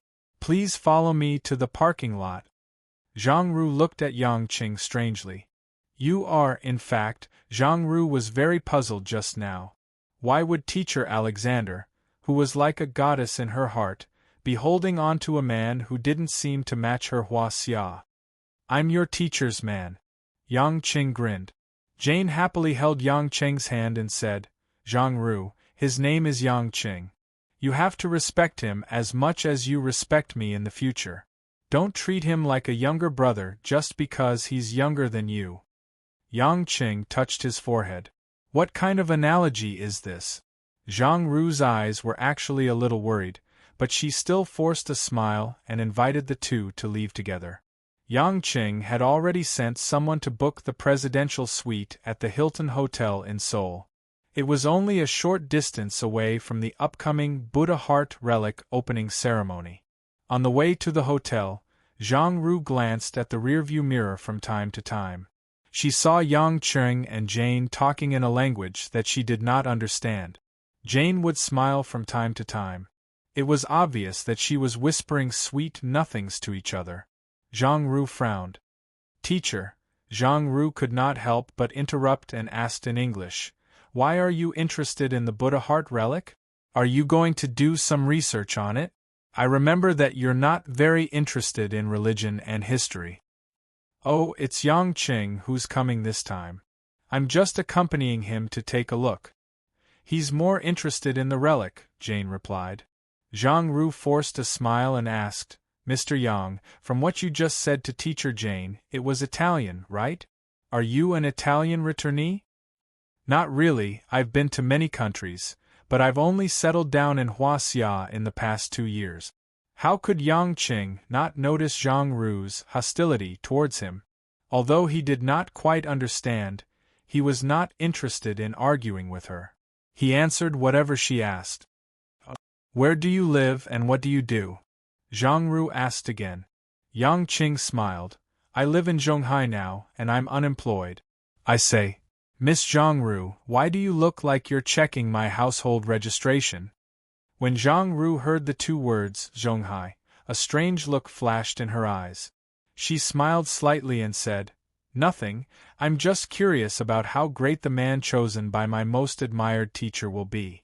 As a person from Huaxia, I still admire Mr. Yang's ability. So you're from Huaxia? I thought you were Korean. Yang Qing showed a surprised look. Zhang Ru frowned. Why? Do I look like a Korean? No, it's just that the way you look at me is like a Korean. You look down on me. Yang Qing pretended to be sad. Zhang Ru blushed immediately. She was afraid that Jane would be unhappy, so she quickly denied it and said with a smile, Of course not, I'm just curious about Mr. Yang's background. I won't ask any more. Jane was smart. She knew that Yang Qing was a little unhappy that Zhang Ru always stared at him like a thief. She tried to smooth things over. Dear, Zhang Ru is a very good girl. When she came to Imperial College London 3 years ago, she spent half a year to enter the elite class that I specially taught. Her results are very good. Thank you for the compliment, teacher. Zhang Ru was a little shy but happy. Yang Chen, on the other hand, felt a little emotional. 3 years ago, Jane was just a high school student who had just enrolled in school. But now, she was a special professor of many famous schools in England and America. She only taught the most elite students, because ordinary students from famous universities couldn't understand what she was saying. It was precisely because she was such a genius that Jane's students admired her very much. Oh right, Zhang Ru, didn't you say that you went back to Huaxia to work? Why are you in Seoul? I wouldn't know if I didn't read the newspaper, Jane asked curiously. Zhang Ru's expression was slightly complicated. She smiled faintly and said, I was the one who volunteered to be an exchange scholar to work in Korea for a few years. I want to do more international cooperation project. Although they could tell that she was not sincere, Yang Qing and Jane would not ask too much. After all, it was her private matter. In order to be as low-key as possible and not attract attention, Yang Qing did not send anyone to Seoul. Zhang Ru was the main researcher of the Buddha Heart Sarira, and Jane was an internationally renowned scholar. It was a piece of cake for them to bring Yang Chen into the ceremony to take a look at the Sarira, so there was no problem of getting close to it. However, there was no one to help them. They had to do the hotel check-in themselves. After a series of procedures, Zhang Ru realized that the two of them were sleeping in the same room. This time, Zhang Ru could not help but signal to Jane that she wanted to talk to her. Jane was a little confused, but she still followed Zhang Ru to a corner of the hotel lobby. She asked, What's wrong, Zhang Ru? Teacher, how can you sleep in the same room with him? Zhang Ru asked anxiously. Jane was a little confused. Why not? He is my lover. No. Teacher, even if he is your boyfriend, how can a distinguished woman like you sleep with him casually? Even if you don't sleep in the same bed, you can't. Teacher, I am a married person. I have more experience in this aspect than you. It's okay to be in a relationship with a man, but you can't do it casually. It will ruin your reputation. Zhang Ru advised worriedly. Hearing this, Jane could not help but laugh. Zhang Ru, thank you for your kindness.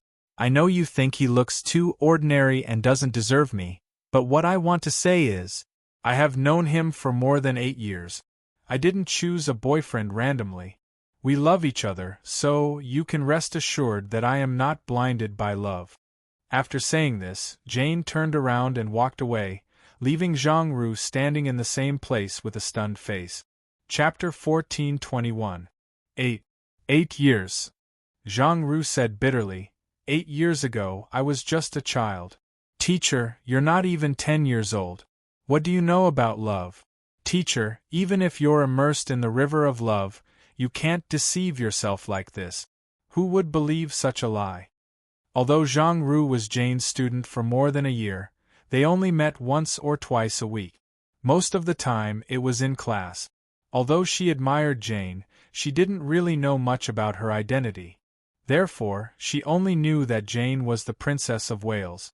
She couldn't accept that a man who didn't look like a successful person would be so close to Jane. Little girls always lost their way in love. Even someone as wise as Teacher Jane was no exception. Zhang Ru thought. She looked up and saw Yang Qing and Jane walking into the elevator together. Zhang Ru felt even more uncomfortable. She had always regarded Jane as her most respected idol. She couldn't tolerate a man who was completely unworthy of her being with Jane. Moreover, he was a jobless, who didn't even dare to explain his background. Biting her lip, Zhang Ru felt that she couldn't ignore it. She took out her phone and dialed a number that she hadn't dialed for a long time. It didn't take long for the phone to be connected. There was a surprised voice of a man on the other side. Xiaoru? Who else could it be? Zhang Ru's tone was very cold. The man smiled gently. It's really you. I just didn't expect you to be willing to call me. How are you recently? Is work very hard? Zhang Ru's face showed a trace of unnaturalness. She took a deep breath and said indifferently, Don't worry about it, Mr. Director. I'll make it short. I need your help with something. If you're willing, then do it. If not, then forget it. The man smiled helplessly. I knew it. You must have something to ask me. Why? Do you think I'm too troublesome? Well, I'm hanging up. Hey, don't. The man immediately stopped her with a bitter smile. I was just saying. It was a slip of the tongue. If you want to talk to me, just say it. As long as it's not against the law, I'll try my best to help you. The corner of Zhang Ru's mouth twitched slightly. There was a trace of pride in her eyes. Help me find a man named Yang Qing who lives in Zhonghai. He should be in his 20s, and he's a returnee. What?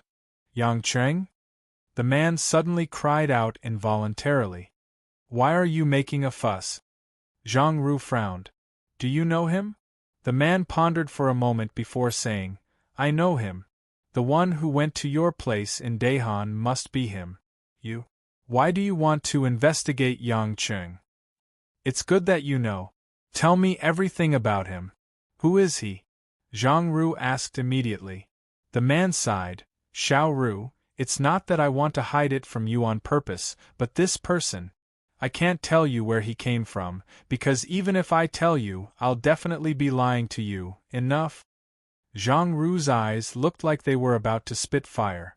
I knew you didn't take me seriously at all. You were like this in the past, and you are still like this now. You always talk mysteriously, as if I am trying to get information from you. Aren't you just a small bureau chief? Why do you talk so mysteriously all the time? Let me tell you, if you don't tell me, I'll investigate it myself. The more you act like this, the more suspicious this person is. Xiao Ru. Listen to me, this person is very dangerous. You must not provoke him. Without waiting for the man to finish, Zhang Ru had already hung up the phone. She was so angry that her chest was heaving up and down. Dangerous? A man who dared to approach Jane must be an extremely daring person. How could he not be dangerous? If he was a rich businessman or the son of a rich family with a decent background, he would not dare to say his identity. Could it be some underworld figure? Thinking of this, Zhang Ru was frightened. Could it be that he had taken a fancy to Jane's background and wanted to plot something? Right, Buddha Heart Saraira? Her teacher said that this Yang Qing came for the Buddha Heart Saraira. Could it be that he wanted to take advantage of her and her teacher's convenience to secretly lay his hands on the Saraira? Although she felt that it was extremely daring, she had to be on guard. After all, he was a person that person said was dangerous. Just as Zhang Ru was panicking and did not know how to deal with it, a woman's voice called her name from not far away. Professor Zhang, why are you here? Zhang Ru raised her head and saw a valiant Korean female police officer in a police uniform walking over from the main entrance. The female police officer looked to be in her 40s, but she maintained her appearance well. Her lips were red, her teeth were white, and her eyebrows were slender. She wore a police cap and looked very neat. Captain Huang. Zhang Ru smiled and her eyes lit up. This female police officer was the captain of the Seoul Metropolitan Police Department's Special Security Department, Huang Xiuyan. As a woman, to be able to become a captain in Seoul, she definitely had extraordinary work ability. As Zhang Ru was the main researcher of the Buddha Heart Sarira, and the main guards of the Buddha Heart Sarira were the Special Security Department led by Huang Xiuyan, the two of them naturally knew each other. It's like this. My teacher, the chief of the British Royal Academy of Sciences, Professor Jane, came to Seoul today and also wants to take a look at the Buddha Heart Sarira. I just brought my teacher here to stay, Zhang Ru said. When Huang Xiuyan heard this, her eyes were filled with anticipation. The chief of the Royal Academy of Sciences? That's an amazing person.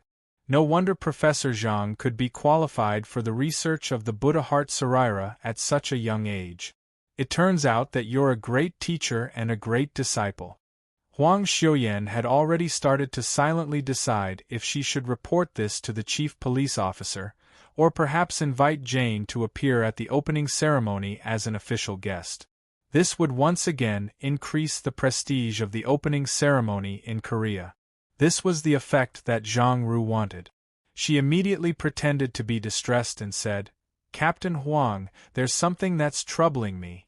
I hope that you can help me. Professor Zhang, feel free to mention it. We'll do our best to help the research team, Huang Xiuyan said seriously. Zhang Ru immediately mentioned Yang Chen's matter.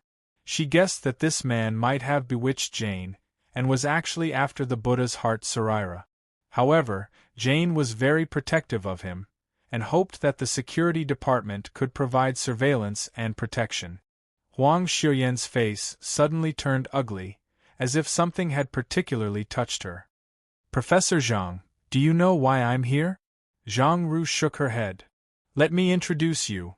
Huang Xiuyan gestured for Zhang Ru to follow and walk to the center of the hotel lobby. There were a few monks and nuns in Buddhist robes, as well as some officials in suits and leather shoes, discussing something. More than a dozen bodyguards were guarding the area, and the police were also standing guard around the area. Among the crowd, a nun who looked to be in her 50s, wearing a nun hat, seemed to have the highest status and was quite dignified. She was fiddling with the prayer beads in her hand and was talking to the officials. Behind the nun was a slightly short and fat monk who looked to be in his 50s. He looked to be in his 50s, with an average appearance and kind eyes. The other monks, whose status was obviously lower, couldn't get a word in edgewise. Everyone, let me introduce you to the main researcher of the Buddha Heart Sarira this time, Professor Zhang Ru, who detected the origin of the Sarira. Huang Xiuyan introduced. Amitabha, Professor Zhang is really a fated person in our Buddhist sect. On behalf of my fellow Taoists, I thank you, Professor, for finding the Buddha's heart for our Buddhist sect, the nun said with a smile. Zhang Ru immediately returned the greeting. Abbess is too kind, Zhang Ru is just doing her duty. The Buddha Heart Sarira was discovered by the archaeological team. Huang Xiuyan introduced. This is the president of the Korean Buddhist Association, Abbess Yu Lian. Behind her is the director of the association, Master Zi Hao. The rest of you are also Buddhist monks of the Republic of Korea. These monks were originally staying in their own hotels, but they will be staying at the Hilton Hotel tonight. Why is that? Zhang Ru knew that these monks were far richer than she imagined, so they usually made their own arrangements. Huang Xiuyan whispered, To tell you the truth, I was planning to tell you tonight, Professor Zhang. During the Buddha Heart Relic opening ceremony, we received a threatening letter from the underground terrorist organization North Bio, saying that they want to take away the relic. North Bio. Zhang Ru had never heard of it. Yes, Professor, you definitely don't understand, but such an organization does exist. Our Special Security Department has already gathered the armed police, and the army to set up an ambush. But these important monks and officials who will be attending the ceremony, if they are separated, it will be difficult to protect them, so we decided to gather them at a few designated hotels. The Hilton Hotel's geographical location is relatively safe, so we let these masters stay here. Professor Zhang, you can also stay here later, the room is already empty for you. Chapter 1422. When Zhang Ru heard this, she suddenly thought of something. Captain Huang, you mean that Yang Qing? Yes, I want to thank Professor Zhang for informing me. I will definitely send someone to keep an eye on him and immediately go to investigate his background, Huang Xiuyan said. Zhang Ru didn't relax much. She didn't expect that there would be a hidden whirlpool at the opening ceremony. After all, she was just a woman, alone in a foreign land. Zhang Ru suddenly felt a little scared. At the same time, in the Hilton presidential suite, Yang Qing was lying on the comfortable big bed, looking sideways at Jane tidying up her appearance in front of the mirror. He couldn't help but smile and said, "You're already beautiful enough, what else do you need to tidy up?" Jane combed her amber-colored hair and tidied up her scarf and collar in a professional and elegant manner. This is an attitude of being responsible for one's appearance, and also a respect for outsiders as a lady. After Jane finished tidying up, she turned around happily and said with a smile, "Okay, let's go find your little beauty Zhenxiu." Yang Qing said unnaturally, "Why do you say it in such a tone? Zhenxiu is like my sister." "Really?" Jane didn't believe it. Yang Qing wanted to say really, but when he saw Jane's beautiful eyes that were like a blue lake revealing the slyness and wisdom, his heart was a little drumming, and he didn't know how to open his mouth. It was as if something buried deep in his heart, something that he didn't want to reveal, had been seen through. Jane showed an expression of, "I knew it," and didn't say much. She pulled up Yang Qing and kissed the man's face. "Let's go, don't be in a daze." Yang Qing nodded gloomily. In front of this woman, he was always at a disadvantage. At this moment, Yang Qing's cell phone rang. Looking at the number, Yang Qing was stunned. He picked it up and asked, "Why is it you? What's going on with the Meng family?" A gentle man's voice came from the other side. It was Deputy Director Jiang Xiaobai. "That, Mr. Yang, it's not about the Meng family." "Then what is it?" Yang Qing was puzzled. "He didn't do anything." Jiang Xiaobai was a little embarrassed and said, "It's my private affairs." Yang Qing suspected that he had heard wrongly and said with interest, "Your private affairs? What does your private affairs have to do with me?" "It's like this, Mr. Yang. Have you seen a woman named Zhang Ru? Her face is small and pretty," Jiang Xiaobai asked softly. "Zhang Ru? How do you know who I'm meeting?" Yang Qin frowned. Even if he couldn't use his divine sense, he shouldn't have been tracked so easily. Jiang Xiaobai sighed and said, "Jiang Xiaobai can't help."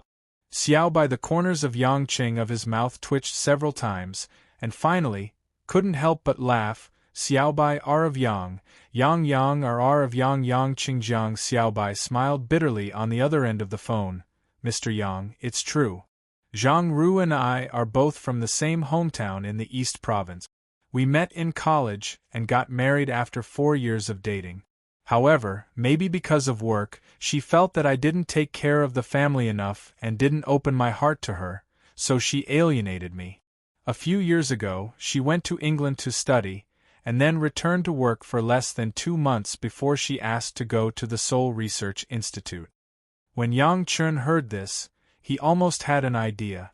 Jiang Xiaobai was the focus of the security department. How could it be possible to let his wife know all about his work? It was inevitable to be mysterious. Zhang Ru was also the kind of suspicious character. She naturally felt that her husband was deliberately hiding something from her and didn't take her seriously. "Are you divorced?" To be exact, it's separation," Jiang Xiaobai said embarrassedly. Yang Qing suddenly felt that he and this deputy director Jiang were a bit in the same boat. The difference was that there were many women around him, and he was a bachelor. "Tell me, why are you looking for me?" Yang Cheng's tone was also a bit euphemistic. Jiang Xiaobai immediately told him about Zhang Ru's opinion of Yang Cheng and said, Mr. Yang, Xiaoru is a suspicious person, but she is not a bad woman. She may value Princess Jane too much, so she will do something that will not make you happy. But, alright, I understand. For your sake, I won't do anything to her unless she does something I can't stand. If that's the case, she can't blame me. This is Korea. If I want to kill someone, it's a piece of cake. Even the heavens can't stop me, Yang Chen said with a smile. Jiang Xiaobai swallowed his saliva and wanted to say something, but Yang Cheng hung up the phone. Jane had been listening to the phone by the side, and now she was laughing her head off. I didn't expect Zhang Ru to have such a marriage. That director Jiang is a good person. Yang Qing shrugged. There is always a great woman behind a successful man. I just hope that kid doesn't become a counterexample. Talking and laughing, the two walked out of the hotel hand in hand, found a taxi, and went directly to the Park family's mansion in the Gangnam district of Seoul. After getting in the car, Yang Cheng and Jane looked at each other with a tacit understanding. Found out?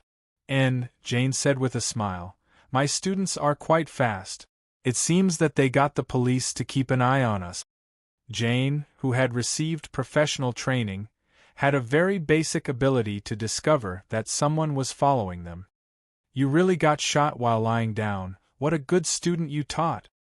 Yang Cheng smiled bitterly and said, I could have quietly approached the Buddha's heart Sarira, but now it's going to be a little troublesome. Doesn't this mean that my students are very concerned about me as a teacher? Jane said proudly. Yang Cheng helplessly scratched the woman's straight nose and was too lazy to pay attention to her. Anyway, everything had to wait until he saw the Buddha's heart Sarira. At present, he didn't even dare to confirm where the Sarira was. More than half an hour later, just in the evening, the car stopped in front of the Park family's mansion. When Yang Cheng walked to the door, the bodyguard at the door was already in front of him and asked in Korean, May I ask who you are looking for, sir? Because the previous bodyguards had been replaced, the new bodyguard didn't recognize Yang Cheng. Tell your Miss Jinxiu that Yang Cheng is looking for her, Yang Cheng said calmly. The bodyguards communicated through the walkie-talkie. Soon, the door was opened, but it wasn't Jinxiu who came out to greet them, but her maid, Eun-young. Seeing Yang Cheng and Jane standing outside the door, Eun-young was obviously startled. A complicated look flashed in her eyes, but she still smiled gently and said, Mr. Yang, Miss Jane, I didn't expect the two of you to come suddenly. Welcome, please come in. As the benefactors of the Park family, there was no reason not to let Yang Cheng and Jane in. Arriving at the familiar hall of the Park family, Yang Cheng looked around. Why, is Jinxiu not at home? Eun-young lowered her head and said, Mr. Yang, Miss is listening to Master's homework in the study. Maybe. Before she could finish, Park Cheon's loud laughter came from upstairs. Haha, Mr. Yang, Dr. Jane, it's a sin to be late for such a distinguished guest. Park Cheon, dressed in a gray wool sweater, walked down the stairs. His face was flushed and he was clearly in good spirit. The elixir given by Yang Cheng was enough for him to live to 100 years old. Behind Park Cheon, Yang Cheng finally saw a familiar figure. It had been half a year since they last met, and compared to before, Jinxiu had become a slender and elegant young lady. Her jet-black hair was tied up in a simple ponytail, and beneath her bangs was a classic oval-shaped face with delicate features that exuded a spiritual charm like a spring in the mountains. After the childishness had faded, the reserved and elegant features of a lady from a wealthy family were revealed. Dressed in a simple yet lively chiffon dress, the girl looked like a princess from the Eastern Kingdom. She was no longer the delinquent girl who sold fried skewers on the street. Putting aside the difference in temperament and figure, Jinxiu, who was not even 20 years old, was not inferior to Lin Ruoshi in terms of facial features. This caused Yang Cheng to be momentarily dazed. It was not because she was too beautiful, but because he did not expect the gap between her and her past self to be so huge. In the past, Zhenxiu was considered a little beauty, but now, she was a real beauty. Sure enough, the influence of the environment was very important. Park Cheon must have put in a lot of effort to bring his precious granddaughter into the upper class. In less than half a year, he was able to make such a huge change in Zhenxiu. However, Yang Qing felt that the current Zhenxiu seemed to be missing something. Zhenxiu, Mr. Yang and Dr. Jane are here to see you. They are not ordinary people. You should thank them. Park Cheon smiled. Zhenxiu's bright eyes lingered on Yang Qing for a while, but she did not show much excitement. Instead, she smiled gently at Yang Qing and Jane and nodded gently. Mr. Yang, Dr. Jane, it's been a while. Yang Qing felt as if his heart was being squeezed by something. Zhenxiu's voice was cold and distant. It was an extremely cold emotion. It was a polite greeting. There was no joy in it at all. Yang Qing knew what he was missing. It was a passionate shout of "Brother Yang." It was a hug that rushed over excitedly. How could this be? The beauty in front of him was Zhenxiu, but she was no longer Zhenxiu. Yang Qing felt his heart suffocate. He subconsciously clenched his fists and his eyes were burning as if he had a fishbone stuck in his throat. Zhenxiu, are you all right? Why did you suddenly become so obedient and call me Mr. Yang? Yang Qing tried to speak calmly and forced a smile. It's only right. Mr. Yang is my grandfather's savior. This is the respect I deserve. Zhenxiu was still smiling faintly. She did not reject Yang Qing's gaze. A wave of fear struck Yang Qing's heart. Yang Qing was afraid. He was afraid that Zhenxiu had left him. He could not accept this. Chapter 14:23. Park Cheon did not seem to feel anything and smiled politely. Why did you two suddenly come to visit? Why didn't you inform us beforehand so that we could host a banquet for you? There's no need for that, Mr. Park. Yang Qing and I are here to watch the Serene opening ceremony. We haven't seen Zhenxiu for a long time, so we decided to come along, Jane answered. I see. Why isn't President Lin here this time? Park Cheon glanced around. Behind him, Zhenxiu was also puzzled. Yang Qing did not want Zhenxiu to worry, so he casually said, "She's busy, so she can't come." Park Cheon showed a regretful expression. "Since you're here, please stay for dinner. Although there aren't any fancy delicacies, we do have some home-cooked dishes." Yang Qing's mind was muddled and he did not think much about it. He agreed, but he could not tear his eyes away from Zhenxiu. Jane could tell that Zhenxiu's attitude was very different from before. She quietly tugged at Yang Qing's hand and motioned him to calm down. It was not good for him to be in such a daze. After everyone sat down in the dining room, Park Cheon, Yang Qing, and Jane chatted about health issues. Jane answered most of the questions while Yang Qing was not in the mood to entertain Park Cheon's questions. Zhenxiu sat obediently beside her grandfather without saying a word or looking at Yang Qing. Yang Qing was not used to this cold unfamiliarity. It was not that he needed a warm welcome, but Yang Qing felt that Zhenxiu was not as happy as she used to be. When dinner was about to start, a familiar father and son pair appeared outside the door. It was Kim Jip and his father, Lawyer Kim. Oh, what an unexpected guest! I didn't expect Mr. Yang and Dr. Jane to be here too. Lawyer Kim smiled kindly and greeted Yang Qing and Jane. Although the Kim family was also a famous family in Seoul, they were, after all, just a legal family. Lawyer Kim was also very modest. Kim Jip's expression was as cold as ever, but he still greeted Yang Qing and Jane respectfully. Both father and son sat down. It was obvious that they had planned to eat together. Both of you, I'm old and muddle-headed. I forgot to mention an important joyous event. Park Cheon pointed at Kim Jip and Zhenxiu. Both of you came at the right time. The day after tomorrow will be the day after the Buddha Heart Relic opening ceremony. The Park family and the Kim family will hold a formal wedding ceremony for Zhenxiu and Kim Jip at Seoul's Jogi Temple. We will use the blessing of the Buddha heart relic opening ceremony to complete this sacred ceremony. What? Yang Qing wondered if he had heard wrongly, but when he saw Park Cheon's joyful expression and Lawyer Kim's nodding smile, he knew that they were indeed getting married. Yang Qing was no stranger to Shaoxi Temple. His brain had recorded all the important buildings and their origins in the world's major cities. This was the main temple of the Jogi sect of Korean Buddhism. It was the leader of the entire Zen sect in Korea and was extremely sacred. It was not unusual for the Buddha heart relic opening ceremony to be held at Shaoxi Temple. What made people wonder was how Park Cheon managed to arrange for Zhenxiu and Kim Jip's wedding to be held at Shaoxi Temple. However, money makes the world go round. As one of the most influential families in Korea and one of the top 10 richest families in Asia, Park Cheon's relationship with the government was definitely not simple. After all, weddings were a good thing. Many big families would invite eminent monks to perform rituals to protect the newlyweds.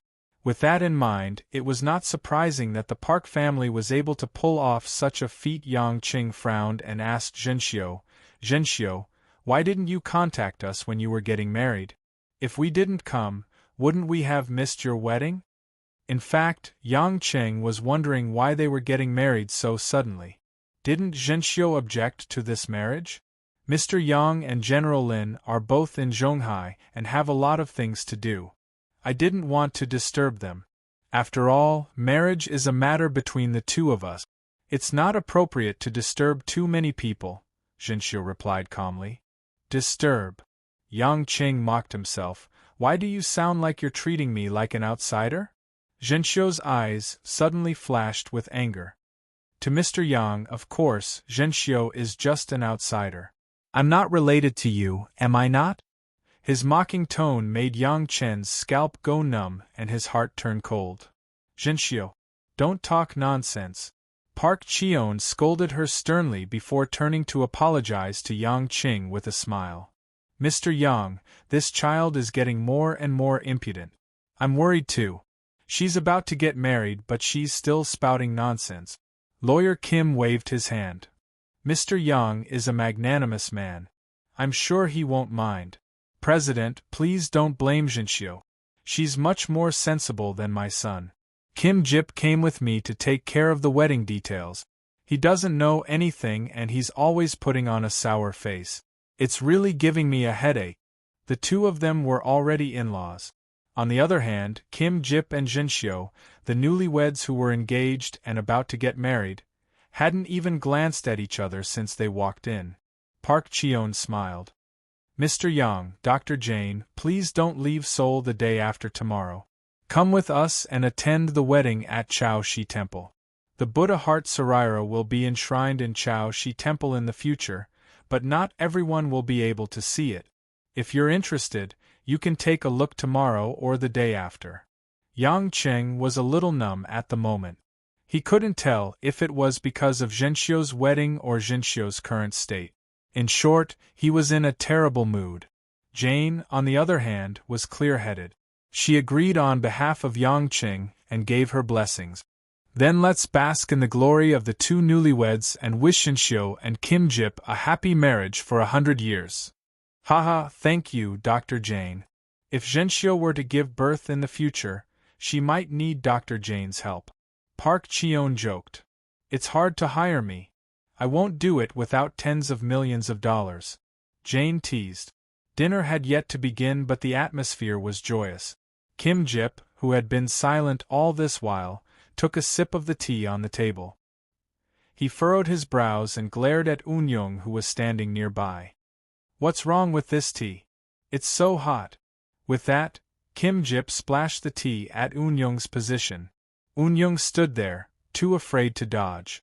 Her dress was splashed with water, and she could only apologize.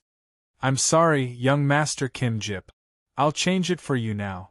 Eun-young immediately ordered someone to clean up and refill the tea.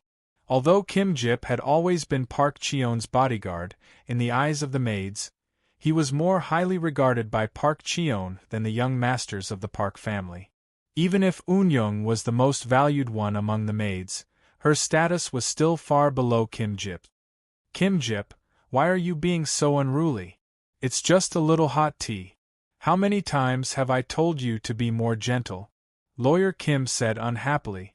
Kim Jip silently nodded at his father as an apology. However, his expression was not pleasant and he continued to glare at Eun Young with dissatisfaction. Park Cheon, on the other hand, chimed in, no wonder Kim Jip. The new maids are always making mistakes. Although they weren't loyal enough in the past, they are much more reliable than the current ones. It's a good thing that Kim Jip has a temper. How can a man achieve great things without a temper? I was hoping that he would be able to protect Zhenxiu in the future. It was just a small interlude, but it attracted Yang Cheng's attention. In Yang Chen's mind, he suddenly recalled the scene he saw at the Park Clan last year. Squinting his eyes, he fell into deep thought. During dinner, Lawyer Kim and Park Cheon discussed the final details of the wedding preparations. Kim Jip had been busy with the wedding with Lawyer Kim for the past few days, which was why he was not with Park Cheon. After dinner, Zhenxiu wiped the corner of her mouth and stood up gracefully. She said to Park Cheon, "Grandfather, I'm going upstairs. I'm a little tired today." "Oh, you're going up so soon?" Park Cheon waved his hand. "All right, rest early. Don't read until late like the past few days. You have to attend the opening ceremony tomorrow and be the bride the day after. Don't tire yourself out." Zhenxiu nodded meekly. Without looking at anyone else, she decided to go upstairs. Yang Qing stood up and said, "Wait, Zhenxiu, it's been a while. Let's have a chat." Zhenxiu paused and said without turning her head, "Mr. Yang, if there's anything you want to say, please say it now. Some words are better spoken in private." "Why? It's only been half a year and you're not even willing to talk to your big brother Yang. You can't put on such airs." Yang Qing joked. Zhenxiu turned her back to him and bit her lip. Her eyes were filled with conflicting emotions as she said, "Mr. Yang, my fiancé is here. It's not appropriate." Chapter 1424. Sigh Zhenxiu, Mr. Yang is my grandfather's savior. Don't throw a tantrum. I believe Kim Jip won't mind. Park Cheon advised. Kim Jip was smart enough to respond, "I don't mind." He was just like a robot. Zhenxiu had no choice but to turn to the side hall and said, "Mr. Yang, follow me." The two entered the side hall. This room was far from the dining room, so they were not afraid of being overheard. The few servants in the hall were also chased out by Yang Chen, and the atmosphere suddenly became quiet. "Speak, what's the matter?" Zhenxiu was a little impatient. She turned her head away and did not look at Yang Qing. Yang Qing felt a slight pain in his heart. He walked to the girl and asked seriously, "Zhenxiu, tell me, did something happen? Are you mad at me?" "I don't understand what Mr. Yang is talking about." "I'm fine, don't worry about me," Zhenxiu said. "Enough." Yang Cheng's voice became heavier. Zhenxiu was not afraid. She glared at Yang Qing with a pair of cold eyes. "This is my home. Please don't speak to me in such a fierce tone." Yang Qing tried to calm himself down and took a deep breath. "Zhenxiu, I really want to know what happened in the past 6 months. Why are you speaking to me in such a strange tone? Did your grandfather say something to you? Or do you have some other difficulties? Mr. Yang, don't you think it's strange? We didn't have much of a relationship to begin with. We might have been close in the past, but that was because we lived under the same roof. Now that we haven't seen each other for half a year, it's normal for us to become cold." Yang Qing was speechless. He lowered his head and pondered for a while. Finally, he looked up. "All right, since you said so, I only have one last request." "What is it?"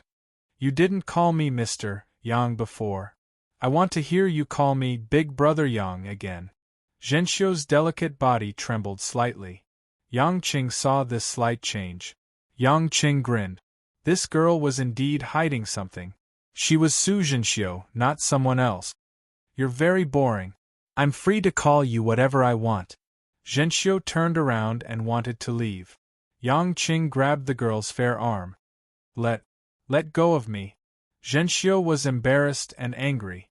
How could she struggle free with her strength? She immediately blushed. Oh, now you finally know how to be shy. You're not like a popsicle anymore. Su Zhenxiu, of all people, why did you learn from your sister Ruashi? You're still lacking compared to me. Yang Qing was quite proud of himself. Zhenxiu's disguise seemed to have been removed. Her true self was exposed to the air. She was extremely fragile, and it made her feel indignant. Yang Qing, let go of me. Zhenxiu clenched her teeth. Her eyes were glistening with tears. How could Yang Qing let go? It was a crucial moment. He had to make this girl speak clearly. Call me Big Brother Yang and I'll let you go. Zhenxiu finally couldn't hold it in anymore. Tears streamed down her face. She sobbed. What is this? When you didn't want to talk to me, you threw me far away like trash. Now that we've met, you want me to talk to you? Do you think I, Su Zhenxiu, am a toy? Yang Qing was a little confused. He said, Su Zhenxiu, you can eat whatever you want, but you can't say whatever you want. I, Yang Qing, have wronged many people, but I don't think I've wronged you, Su Zhenxiu. Since when have I ever thrown you away like trash? When did I treat you as a toy? I did come to Korea because of the Buddha Heart relic, but I also came to see you because of my big wish. I haven't seen you for a long time and I miss you. On the other hand, you didn't even give us a letter when you got married. I came to see you, but you still put on airs and gave me a cold look. You're the one playing with me, aren't you? Even a clay bodhisattva had 3 points of fire. This time, Yang Qing was inexplicably scared by Zhenxiu, so he was naturally very unhappy. Miss me? Umph. Zhenxiu sneered. To think that you have the face to say such words. If you really miss me, why didn't you give me a call? You didn't even talk to me once in half a year? Yang Qing was speechless for a moment, and scratched his head in embarrassment. Shanshan smiled and said, This? Zhenxiu, it's not that Brother Yang did this on purpose. You also know that I'm not the kind of person who likes to keep in touch on the phone. Furthermore, ever since we parted ways here, a lot of things have happened to me in the past 6 months. I'm in almost endless trouble, and I almost went to a place and couldn't come back. I didn't have the nerve to say it just now, but your sister Ruashi is still asking for a divorce. This time, there's really no way to save it. What? Sister Ruashi wants to divorce you? Zhenxiu's bright eyes widened in shock. Her small mouth opened so wide that she could eat an egg. It was obvious that this had shocked her quite a bit. This time, Zhenxiu didn't have the time to quarrel with Yang Qing, and immediately asked what was going on. Yang Qing rubbed his nose, and embarrassedly and proudly recounted the general situation of the matter. That's about it. Ruashi insisted that I make a choice between her and Lanlan. How could I not want my own flesh and blood? Lanlan's birth mother is the regret of my life. I can't do anything that will let Lanlan down. Yang Qing sighed. Zhenxiu's expression was extremely complicated at this moment. It was unknown if she was sad, surprised, or something else. In short, she had mixed feelings. But overall, the way she looked at Yang Qing was much gentler. It seemed that this kind of thing was indeed shocking enough. Seeing this, Yang Qing immediately said, Zhenxiu, you really wronged your big brother Yang. When you called home, Mother Wang received it, and Mother Wang asked me to call you back. Do you remember this? Zhenxiu nodded. I remember, but you didn't call me. What didn't I call you? I clearly called, and it was Jing who answered. She said that you were sleeping, and that you would call me back when you woke up, but you didn't call me back either. I thought you were fine. Zhenxiu saw that Yang Qing's expression didn't seem to be lying. She frowned and said, You really called me? Yes, absolutely. Why would I lie to you about this? Yang Qing pointed to the door and said, If you don't believe me, you can ask Jing later. If you fight with her. Halfway through his sentence, Yang Qing suddenly came to a realization. Looking at Zhenxiu's confused expression, he was stunned and said, Could it be? And Jing didn't tell you? Zhenxiu's expression changed, and she nodded. Yes. I asked Sister En Jing at that time, and she said she didn't call me back. At this moment, both of them thought of something, but they couldn't help but fall silent. After a long time, Zhenxiu opened her mouth again. Brother? Brother Yang, yes. Yang Qing raised his eyebrows and said with a smile, You've finally become my Zhenxiu again. Zhenxiu blushed, bit her thin lips, and asked, A few months ago, I called you, Sister Ruoshi, and my home in Zhonghai many times. Did you? There's no need to ask, I didn't receive a single call. Yang Qing said with a bitter smile, Zhenxiu, I finally understand why you hate me so much. Do you think that I, Ruoshi, and Mother Wang didn't answer your calls on purpose? Hearing this, Zhenxiu couldn't help but cry again. She pursed her lips and nodded. I thought, you guys didn't want me anymore. Woo. Woo. At the end of crying, Zhenxiu cried out and directly threw herself into Yang Cheng's arms. Brother Yang, I miss you so much. I miss everyone. Woo. Yang Qing exhaled, gently hugged the girl, and patted her back. Silly girl, I told you that you're silly, but you still refuse to admit it. Even if I'm heartless, your sister Ruoshi isn't that kind of person. If I'm not mistaken, your calls were intercepted by special means. As long as it's related to our Huaxia region, it's blocked. Our calls must have been monitored. When they saw that it was our number, they were picked up by someone else, or they simply didn't let you know. Zhenxiu leaned against Yang Cheng's chest, her tears drenching Yang Cheng's shirt. It must be Grandpa's doing. He always told me that you wanted to avoid arousing suspicion, didn't want Sister Ruoshi to have any ideas, and deliberately didn't want to contact me. Zhenxiu finally understood. Yang Qing could only guess that Park Chion would do this, and he could understand why his old man would do this. However, he deserved to die for making Zhenxiu suffer so much. Of course, he was Zhenxiu's grandfather after all. Yang Qing wouldn't be so cruel to him. Chapter 1425. Silly girl, you're really slow. If I didn't want to talk to you and didn't want to contact you, why would I come to your house to see you? Do you know how much my heart ached when I saw you being so cold just now? Yang Qing also understood why Unjing had a strange look in her eyes when she saw him. Zhenxiu thought about it and felt that she was too slow, but she raised her head and said happily, Brother Yang, are you sad because I'm cold to you? Yang Qing shook his head. No, I can accept your coldness and enthusiasm, I just don't like to see you unhappy. I hope you can live happily. Zhenxiu was slightly disappointed, but she still smiled and nodded, as if the lively and beautiful Zhenxiu from before had returned. Brother Yang, it's fortunate that you're here. It seems that the heavens are helping me. Zhenxiu suddenly said. What's wrong? Zhenxiu pouted and said, I don't want to marry that Kim Jip, but grandfather said that the opening of the Buddha Heart Sarira is a rare auspicious sign, so we must try to hold the wedding the day after tomorrow. Yang Qing laughed strangely. Just now, some people kept calling you fiancé. Why don't you want to get married now? You. Zhenxiu lowered her head shyly and said, I'm angry at you, my brain has gone haywire. Yang Qing sighed and touched Zhenxiu's face. Don't be silly, marriage is a very serious matter, I'm just an outsider, I can't forcefully interfere. Why not? Didn't you snatch Sister Anshin back from Japan to Zhonghai? I don't want to stay here anymore. For the past 6 months, my life has been filled with studying and socializing. This is not the life I want at all. No one can confide in me. No one will care what I like now. I know that grandfather lied to me, and even Sister Unjing lied to me. I don't want to live with them. I want to go back to Zhonghai. Zhenxiu said angrily. What are you talking about? Anshin is different. I have a relationship with Anshin first. She is my woman, so naturally she can't marry someone else. But I treat you like my own sister, completely different. Your grandfather did it for your own good.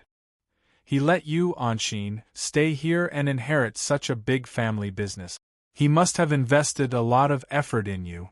From what I can see, he doesn't want to hurt you, and Kim Jip is a good man. Even if you don't like him, feelings can be slowly cultivated, Yang Cheng advised. I won't listen, I won't listen. Zhenxiu anxiously shouted, Brother Yang, didn't you say that you wanted to see me happy?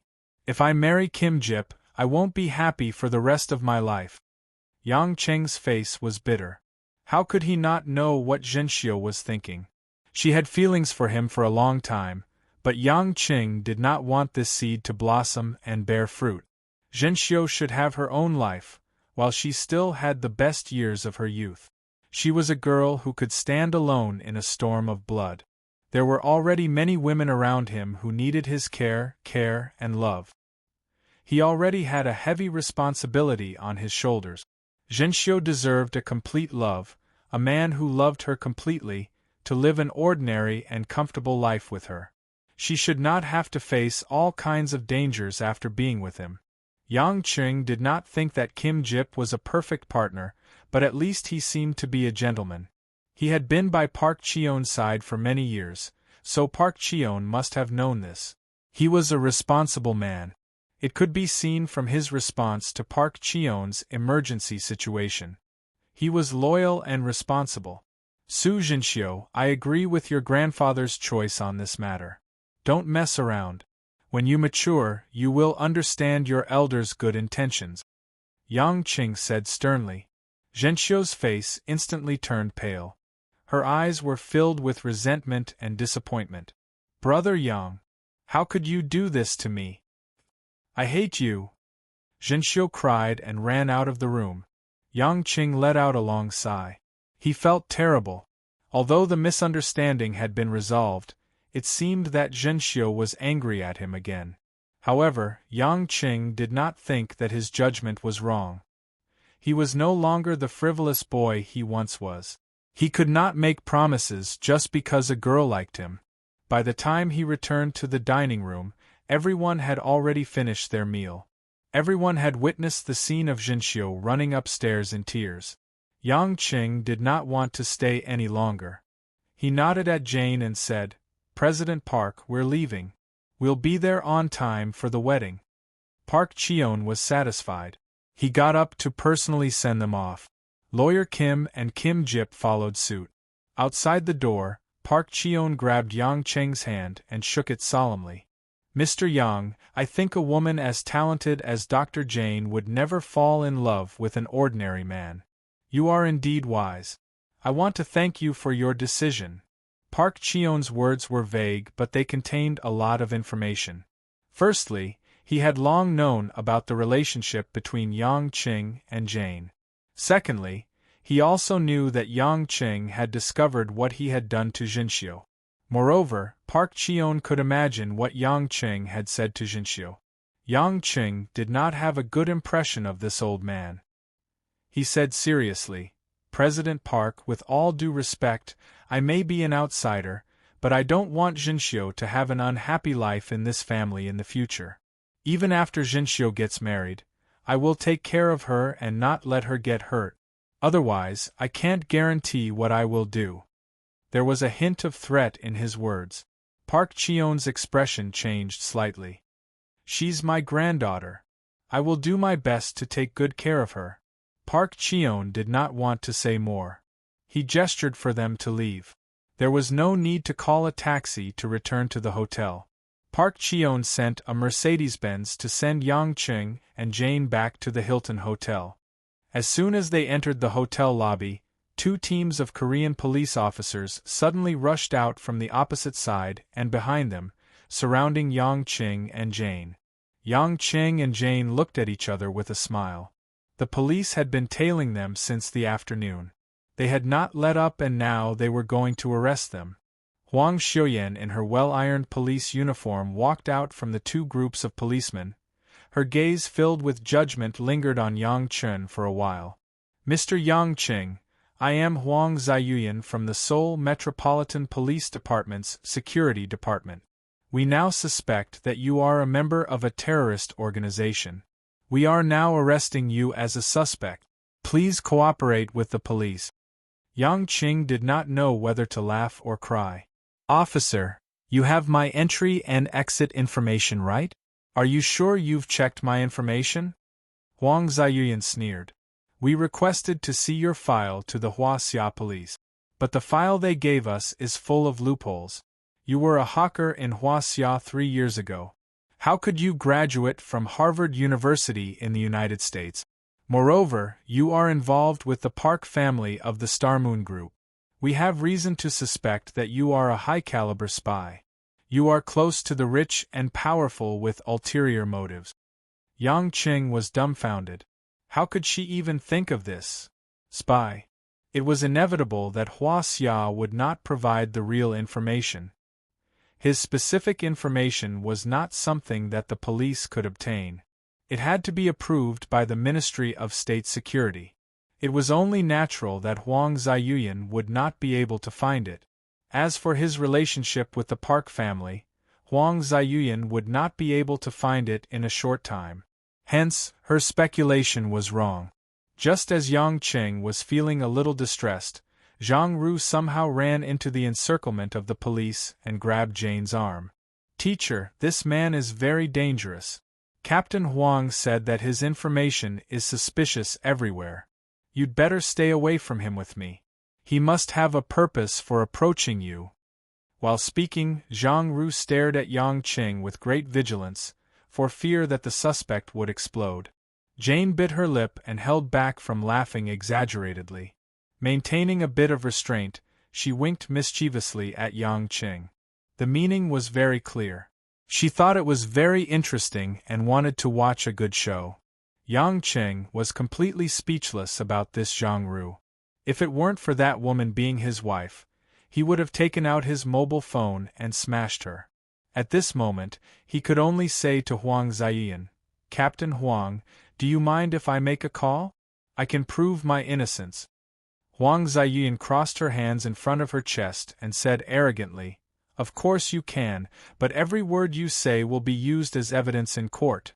Yang Qing sighed and directly dialed Li Dun's phone number and asked him to contact the National Intelligence Agency of South Korea. Only they could directly manage this situation. Chapter 1426. When Li Dun received Yang Chen's call and heard about it, he laughed so hard he almost fainted. However, he was a little embarrassed because he had used Yang Qing before, so he quickly relayed the situation to the Korean side on behalf of Yang Qing. A few minutes later, Huang Xiuyan received a call from her superior, ordering her to release Yang Qing immediately. Originally, Huang Xiuyan wanted to ask a few more questions because Yang Qing was really suspicious, but her superior's order was very firm. She was not allowed to ask any more questions and only treated as a VIP. This time, Huang Xiuyan was a little embarrassed. She signaled her subordinates to step aside and bowed to Yang Qing with a stiff face. I'm sorry, Mr. Yang, our information was wrong. Yang Qing was too lazy to pay attention to her. He strode straight to Zhang Ru and frowned. I don't care if you have a problem with me, but you'd better not do this kind of stupid thing again. Otherwise, I won't care if you are Jane's student or not. You won't even have the chance to regret it.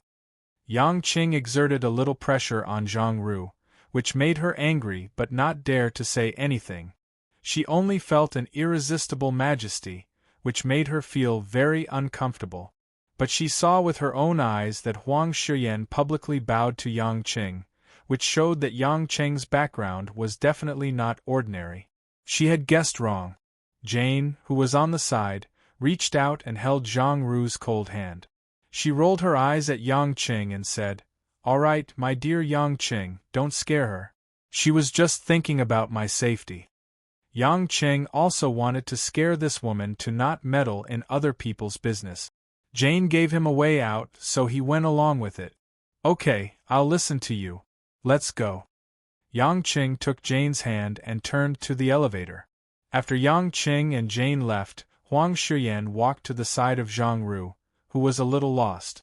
She sighed and said, Professor Zhang, it seems that there was really a mistake. Thank you for reminding me. But now, I want to check the security situation of the opening ceremony for the last time. I still have to attend the opening ceremony tomorrow, so rest early.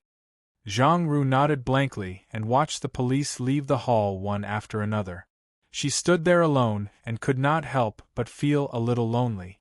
At the same time, Yang Qing and Jane took the elevator to the top floor of the hotel hand in hand. On the top floor, apart from the 2 presidential suites, there was a blue open-air swimming pool and a series of leisure and entertainment facilities specially built for the hotel's VIPs. When Yang Qing and Lin Sanjiu walked to the door, they suddenly discovered that there were 2 bodyguards in black standing outside their room.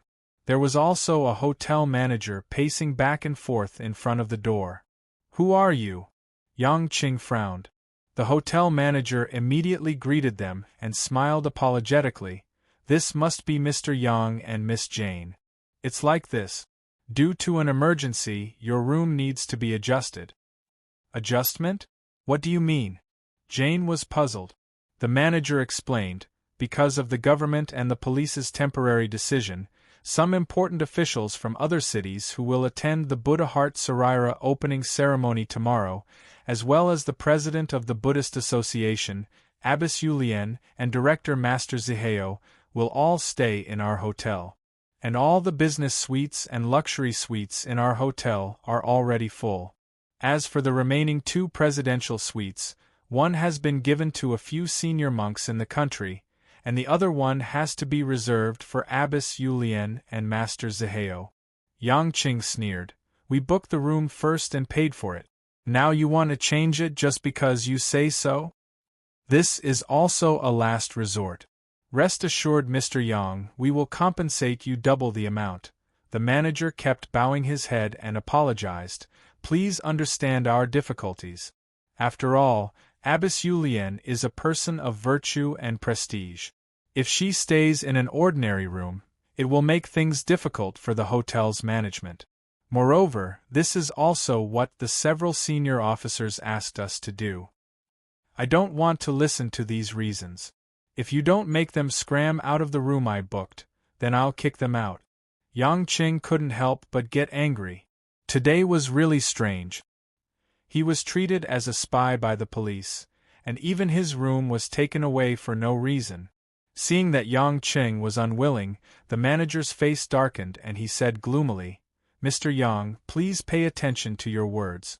Tomorrow's opening ceremony is one of the most important events in the Republic of Korea this year. Abbess Yulian is a master who opened the light for the Buddha Heart Sarira and is revered by thousands of people. If you don't let her rest well, you're going against the Republic of Korea." Yang Qing sneered. "You've finally revealed your true nature. In the end, you're just chasing us out. So what? This is an official decision. I'm just fulfilling my duty. A thief nun sleeps in the same room as a monk, and you still say that you're revered by thousands of people? I want to see what kind of dirty business these 2 are doing inside." Yang Qing directly pushed the manager away. How could the manager's small body take it? With a bang sound he slammed into the wall, and his bones were about to fall apart. The 2 bodyguards noticed that something was wrong and immediately came forward. They stood in front of Yang Qing like 2 small mountains. One of the Korean men said fiercely, "Scram? This is the territory of the Republic of Korea. Hua Xia's monkey, don't embarrass yourself. Monkey is your ancestor." Without saying a word, Yang Qing's hands slapped the shoulders of the 2 men at lightning speed. Ka. The shoulders of the 2 men were dislocated from the slap. The 2 bodyguards shrieked in pain. They wanted to use their remaining arms to fight back, but Yang Qing caught their fists and easily squeezed them. The bodyguards didn't know what happened to the bones in their hands, but they had already broken into a ball. The pain made their eyes roll back and they directly fainted. The noise outside finally attracted the attention of the people in the suite. The bodyguards who were guarding other places also rushed over. A total of 7 or 8 burly bodyguards surrounded Yang Qing and Jane. The door was opened. Master Zihao, who was wearing a yellow monk's robe and holding prayer beads, walked out. The monk looked at the situation in front of the door and revealed a shocked expression. Ba, benefactor, why is this happening? As Master Zihao spoke, he even walked to the wall and helped the hotel manager, who was wailing in pain, up. The manager's face turned green as he said, Master, this Hua Xia is very vicious. Quickly get the bodyguards to beat him out. The bodyguards looked at Zihao and waited for the mage to speak. However, Zihao's expression was awkward and he could not bear to give the order. Ba, forgive people when you can. This benefactor is surrounded by a murderous aura. Harming others and harming yourself, why bother? An old female voice came from the room. Master Zihao, the manager, and the group of bodyguards immediately bowed respectfully. Abbess Yulian. Abbess Yulian, who was dressed in a nun's attire, seemed to be chanting Buddhist scriptures in her room.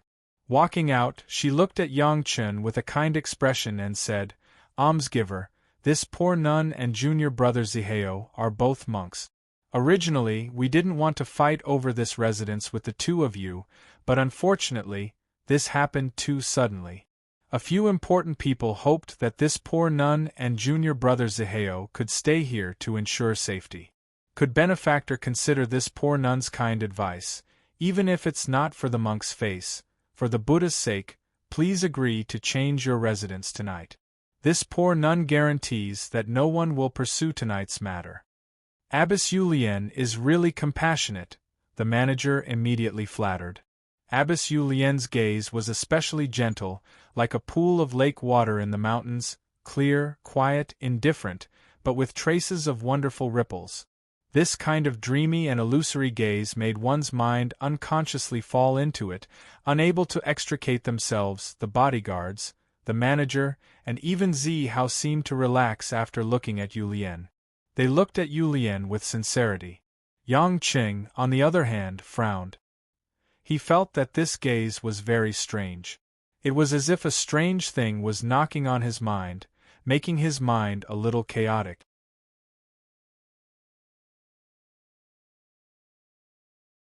Chapter 14:27. Yang Qing sneered. What, I saw through your hypnosis and you want to escape?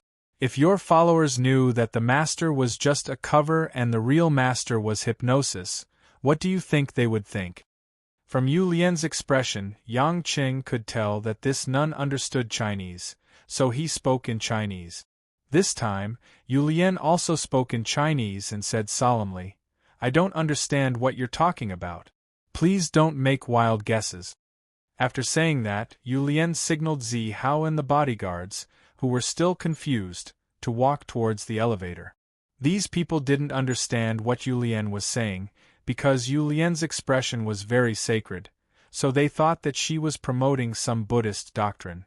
Yang Qing felt that things weren't over yet and wanted to say something, but he was pulled back by Jane, who shook her head and advised, She's the president of the Korean Buddhist Association, we don't have any evidence to prove that she used hypnosis. Messing with her will only cause trouble. We should keep a low profile this time, we haven't even seen the Buddha Heart Sarira yet, let's put everything else aside for now. Yang Qing agreed. Although this damned nun was very suspicious, his own cultivation was more important. After all, the people she harmed were Koreans, so it had nothing to do with him. This damned nun's hypnosis is not simple. Even someone with a strong will like you is almost hypnotized by her just now. If it wasn't for my strong will, the fact that I inherited the divine spark, and the fact that my spiritual force is far superior to mortals, I wouldn't have been able to see through her hypnosis so easily. Yang Qing sighed. However, Jane said hesitantly, I don't think that's hypnosis. Hypnosis is actually a kind of psychological suggestion. It can achieve its goal by relaxing the body and mind, stimulating a certain sensory organ, focusing one's attention or imagination, etc. Yu Lian's hypnosis doesn't conform to the scientific definition of hypnosis at all. I feel that she might have some special ability or some secret technique. When Yang Qing heard this, he also felt that there were many strange things in this world. Whether it was adepts or cultivators, they all had special abilities. After Yu Lian's group left, no one came to disturb Yang Qing and Yu Lian's rest. Perhaps it was because she was afraid of Yang Qing, or perhaps it was because she had a guilty conscience, but Yu Lian was too embarrassed to think of a way to get back at Yang Qing. After all, no one else knew about the hypnosis. Late at night, Yang Qing lay on the big bed. He couldn't help but think about Jinxiu, so he couldn't sleep. Jane leaned against the man's side, one arm around his waist, and asked softly, "Do you regret it?" "What? Didn't you tell Jinxiu to obediently marry Kim Jip?" Yang Qing silently touched the woman's hair and did not answer. "Actually, since Lin Ruoxi wants to divorce you, no one will object if you bring Jinxiu back to Zhonghai," Jane said. Yang Qing laughed bitterly. "Jane, even you have times when you are confused. I agreed to separate from Ruoxi because I think she will be happier than staying by my side. I accept any one of you because I want you to be happy, not because you are my spoils of war, and not because of my possessiveness. You may not know this, but Tang Tang had those thoughts at that time, but I always stopped her. Because I know she is still young and doesn't understand a lot of things. Yuan Yi is a man she can trust, so I think she will understand sooner or later that being with Yuan Yi is the most suitable." Fortunately, it didn't take long for Tang Tang to understand, and that's why everything happened today. Jinxiu and Tang Tang are about the same age. The reason why she is so close to me, I think to a large extent, is because I helped her a little when she was at her most lonely and helpless. Her feelings for me may be more gratitude and dependence, it's just that she can't tell. Although there is no one like Yuan Yi around Jinxiu, she shouldn't be with me. Sooner or later, she will regret it, regret such a young and reckless decision. As for Kim Jip, I think he is very reliable. Even if he hasn't really fallen in love with Jinxiu, he won't let Jinxiu suffer. Yang Qin finished his sentence slowly. His emotions were evident in his words and actions. For a long time, Jane did not respond. Yang Qing felt a little strange and looked down. Looking over, only to find that Jane was looking at him with a pair of beautiful sapphire eyes, there was some indescribable charm. Yang Qing blushed and coughed. "What are you looking at? Do you think I'm great?" Jane shook her head slightly, her soft hair rubbing against Yang Qing's arm, emitting bursts of natural fragrance. "Darling, let's do it." The soft and gentle words made Yang Qing feel his entire lower abdomen was already burning. The crazy secretion of adrenaline made his scalp tingle and his ears hot. After 2 heavy breaths, Yang Qing rejected. "Forget it, before you enter the innate stage, I will never do that. It will greatly reduce your cultivation."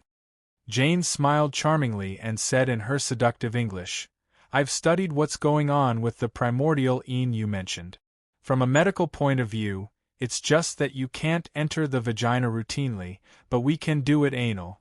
My mother said you like to enter her behind." Yang Qing was about to cry. "Dr. Jane, can we not use medical terms to describe such an ambiguous matter? Also, how can Catherine tell her daughter this?" Jane pouted. "It's not like you don't know, as long as she's in front of me, her IQ never exceeds 10 years old." "Alright, stop it." Yang Qing's expression turned serious and touched the woman's face. "I can't accept using that method for the first time with you. I will feel sorry for you and will always have regrets." Jane was slightly startled, then 2 red clouds appeared on her face. She nodded happily and said nothing more. The Buddha Heart Sarira opening ceremony the next day was carried out as scheduled. Early in the morning, as important guests of the Park family, Yang Qing and Jane were both qualified to enter the venue of the ceremony. Last night's incident made Zhang Ru feel quite awkward when she saw Yang Qing again, but there was still a lot of dissatisfaction in her eyes. She felt that Yang Qing was too overbearing and was definitely not a good person. However, as the main researcher, Zhang Ru was busy checking the content of the final academic speech with the Korean government and did not have the time to care about this. On this day, the ancient Shaoxi temple was also decorated with gold and jade, and the Buddha's aura shone brightly. Senior monks led their respective disciples and chanted sutras loudly in every corner of the venue. Abbess Yulian of the Buddhist Association was naturally the moon surrounded by stars. This nun was not affected by last night's incident. Her face was red as she chatted with a group of monks from all over the world and was pursued by guests from all over the world. According to the schedule, in the morning, the senior Korean officials would talk about the excavation and research of the Buddha Heart Sarira. At noon, the Sarira, which was strictly guarded by the army, would appear in the center of Tsaoshi Temple and be worshipped by guests from all over the world. After noon, the Buddha Heart Sarira would be arranged to enter the inner hall of Tsaoshi Temple, and Abbess Yulian would lead a group of Korean senior monks to open it. The opening ceremony would last until the evening, and during this time, other guests would attend the banquet in the banquet hall of the hotel closest to the temple. As monks abstained from alcohol, although it was called a banquet, it was actually just some fruit juice and vegetarian dishes. After the opening ceremony at night, everyone would return to Tsaoshi Temple to pay their respects to the Buddha Heart Sarira. After being worshipped in the monastery for 3 days, the relic would once again be monitored by the military. Only when the pure gold Buddha statue tailored for the relic was completed and the relic was placed into the Buddha statue would it be revealed to the world. After all, such a huge golden Buddha statue was not something that could be snatched or destroyed by those lawbreakers. When Park Cheon appeared with Zhenxiu and the Park family, he immediately became one of the most eye-catching families in the venue. After exchanging pleasantries for a while, they finally arrived at their reserved seat. As Zhenxiu's fiancé, Kim Jip was no longer suitable to follow Park Cheon around, so he entered with lawyer Kim and kept a low profile as usual. Following closely behind them was the Gong family led by Gong Jicheng and Gong Wu. Now that Park Cheon had recovered, the Gong family was no longer as arrogant as they used to be in Seoul's upper-class society. Yang Cheng was acquainted with both the Park and Gong families, so it was inevitable for him to greet them. He also noticed that Gong Wu, the young man who once wanted to marry Zhenxiu, would occasionally glance coldly at Zhenxiu. Dressed in a ladylike dress, Zhenxiu was even plainer than the day before. Her pretty face was stained with frost. When she saw Yang Cheng, she only glanced at him indifferently and ignored him. It was obvious that she was still angry at Yang Cheng. Yang Cheng did not find it strange this time. It was only natural that Zhenxiu did not want to talk to him. He smiled calmly and sat down with Jane to wait for the ceremony to begin. The ceremony in the morning was mainly broadcasted by the TV station to provide an explanation to the people of South Korea. Most of the speeches were boring speeches and simple research reports on the Buddha Heart relic. Yang Cheng waited until noon in boredom.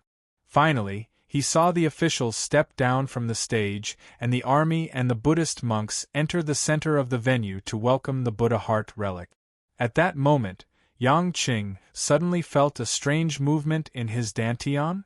The two opposing forces were the heaven and earth energy from the Endless Resolve Restoration Scripture and the chaos energy from the Chaos Cauldron.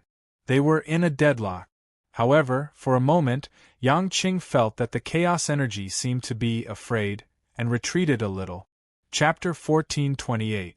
Although it was only for a moment, Yang Cheng's cultivation showed signs of recovery and chaos once again exerted its strength to fight against him. It was enough to make Yang Cheng ecstatic. Jane noticed that Yang Cheng's body was trembling slightly. She asked nervously, "Hubby, what's wrong?" Yang Cheng grinned and held Jane's little hand. Chaos reacted. It seemed to have sensed that the Buddha's Heart Sarira was approaching. Just now, its power retreated a little, but it quickly fought against me again. It seemed to be trying to hide something. Jane's eyes lit up, so, Chaos felt threatened? I can't feel whether the Buddha's Heart Sarira has a strong spiritual power or not. But judging from Chaos's behavior, that thing might really be useful. As long as it can break the stalemate in my dantian and increase my strength, I'll be able to counter Chaos. Yang Chen calmed down. This wasn't the time to be excited yet. He looked at the place where the relic entered. Accompanied by endless chanting of Buddha's name, 8 monks finally carried a square platform made of redwood into the venue. On the high platform, a square box was concealed by a golden silk cloth that was covered with Buddhist scriptures. After the platform was placed in the center of the venue, Abbess Yu Lian chanted the Buddhist scriptures and walked to the square box. She nodded slightly and reached out to slowly remove the silk cloth for a moment, the Buddha's heart Sarira that all the dignitaries and celebrities were looking forward to finally appeared in everyone's eyes. In a special transparent explosion-proof glass cabinet, a heart-shaped reddish-gold object was emitting a faint soft light under the sunlight. That wisp of red and gold-colored glass that moved the heart and soul caused many people to arouse the desire to prostrate themselves in worship. It really does possess indescribable Buddha nature. This time, Yang Qing could clearly feel that the chaos in his dantian was very unstable. Sometimes it wanted to be fierce, and sometimes it was timid. It was completely different from the domineering state it was in before. Yang Qing thought to himself, so, you also have something to fear. No one knew if primal chaos was enraged because of this, but the ferocious power of primal chaos once again overturned the seas. However, with Yang Qing's current strength, he was still able to control it without causing any trouble. Mr. Yang, it seems like this trip to the Buddha heart relic is worth it. Even if I'm not a Buddhist, this relic is still able to cleanse my soul. Park Cheon chuckled beside him. Yang Qing replied with a smile, but in his heart, he said, I'm not here to look, I'm here to take it away. After receiving the Buddhist rites and worship from the guests from all over, Priestess Yu Lian led a group of senior monks to the inner hall of Shaoxi Temple and officially began chanting sutras to consecrate the light. Seeing this, Yang Qing made a move to walk towards the relic. Sigh. Jane hurriedly pulled Yang Qing back, not knowing whether to laugh or cry. She said in a small language that no one else could understand, Hubby, even if you want the relic, you can't snatch it so blatantly now. I'm not going to snatch it, I'm just asking them to lend it to me. If it's useless, I'll return it to them. Yang Qing chuckled. Jane glared at him. If this isn't snatching, then what is it? Look here, even though the reporters have left, there are still hundreds of guests, police officers, and a regiment of Korean army stationed outside. Not to mention the private bodyguards. If you were to snatch the relic right under their noses, wouldn't they fight you to the death? Yang Qing replied nonchalantly, What's there to be afraid of? I'll kill whoever dares to stop me from taking the relic. I'll kill as many as they come. In order to restore his cultivation, Yang Qing didn't care about these people's lives at all. If they really dared to make a move on him, he would kill them. After all, he was in Korea, Hua Xia and the other big shots wouldn't stop him. You can get it without anyone noticing. Why do you have to go against the whole of Korea? Have you forgotten that I said before I came here that I have a way? Jane blinked. Yang Qing scratched his head and pointed at his ear. Let's hear it, Jane immediately whispered her plan into Yang Qing's ear. The method was actually very simple. Before Jane came to Korea, she had asked Zhang Ru for a research report on the Buddha's heart relic. She said that she was helping her to check it, but in fact, she was recording some of the elements of the Buddha's heart relic. Jane's secret 3D printing technology was 100 times better than other scientific research labs in the world. If needed, she could create a super-realistic Buddha's heart relic, anytime in a short period of time. All they had to do was find a quiet night and Jane would use her hacking skills to hack the alarm system in Shaoxi Temple. Then, Yang Qing would sneak in and switch the real one with the fake one. It would be a piece of cake. Even if the Koreans found out, other scientists wouldn't be able to find out that the Buddha's heart relic was fake. Even if they found out that it was fake, no one would know that it was Yang Qing who took the relic. After listening to Jane, Yang Qing nodded and smiled. That's a good idea. Anyway, the relic will still be in Shaoxi Temple for the next 3 days. With our abilities, it won't be difficult to steal it. Along with the heaven-shaking Buddhist chant, the Buddha's heart relic was finally sent into the inner hall of Chao Shi Temple. Although it was impossible to get close to the inner hall from the outside, there was still an entire regiment of military forces and a large team of police officers guarding outside the temple. It would be very difficult for any criminals to cause damage from the outside. Although Yang Qing was a little tempted, he had no choice but to listen to Jane's advice and wait for her to make the fake Buddha's heart relic. However, Yang Qing had made up his mind to stay near Chao Shi Temple for the next few days. He absolutely couldn't let anything happen to him. If the Buddha's heart relic disappeared, it would be a big problem. At this time, Park Cheon came up and said, "Mr. Yang, this old man can't attend the afternoon's banquet. I still have to bring Jinxiu to make the final preparations for tomorrow's wedding. The two of you will take your leave here." Yang Qing didn't plan to attend any banquet, and he wasn't interested in getting to know those people, so he said, "Jinxiu is getting married. As her brother, I should also prepare some dowry. Let's go together. I'll go prepare something too." When Jinxiu heard Yang Qing mention the dowry, her face became colder and colder. She looked at Yang Qing with resentment in her bright eyes. However, Yang Qing didn't change his mind. This wedding should be done as it should be. He couldn't let a girl do whatever she wanted just because of her willful thoughts. Since he had chosen to return to this big family, he should have been mentally prepared for this. Park Cheon was overjoyed, thinking that Yang Qing was going to give him some elixir. He immediately agreed and led the crowd out of the temple. However, just as the guests were about to leave the temple, a loud boom was heard. An explosion? Ah! The deafening clap of thunder sent the women into a frenzy of screams. They were frightened by the sudden explosion. Yang Qing immediately looked to the south of Chao Shi Temple, less than a mile away. There, smoke and dust filled the air. That was where the huge explosion had come from. What made the guests in the venue even more panicked was that gunshots had started raging again. Tu-tu-tu-tu-tu. A series of submachine guns rained down on the outer wall of the temple. Screams of Korean men could be heard from all directions. The entire Chao Shi Temple was covered in blood. What's going on? Where's the police? Where are the soldiers? A Korean military officer who had rushed to the podium yelled into the microphone. The 3 stars on his military rank indicated that he was a lieutenant general in the military. He was an extraordinary person.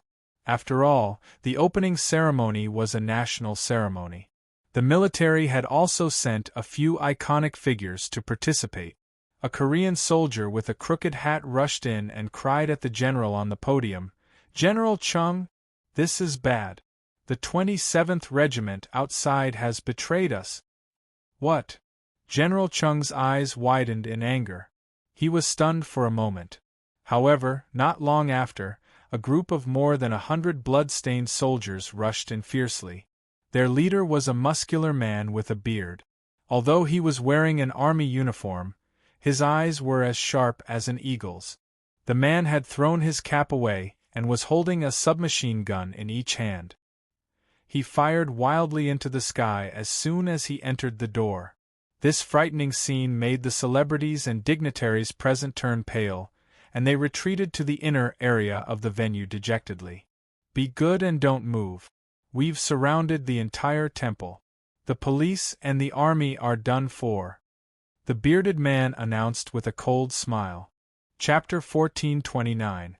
None of the people present were fools. When they heard this, most of them had guessed what had happened just now. It turned out that this group of terrorists had sneaked into the South Korean army outside, and while the real army and police were careless, they suddenly exploded and annihilated them. Everyone could guess that if it wasn't for the fact that someone had arranged for these terrorists, it would have been impossible for them to do all of this. After all, if it wasn't for special circumstances, an official regiment of soldiers wouldn't be able to casually carry out a mission. At this time, Yang Qing was also a little surprised.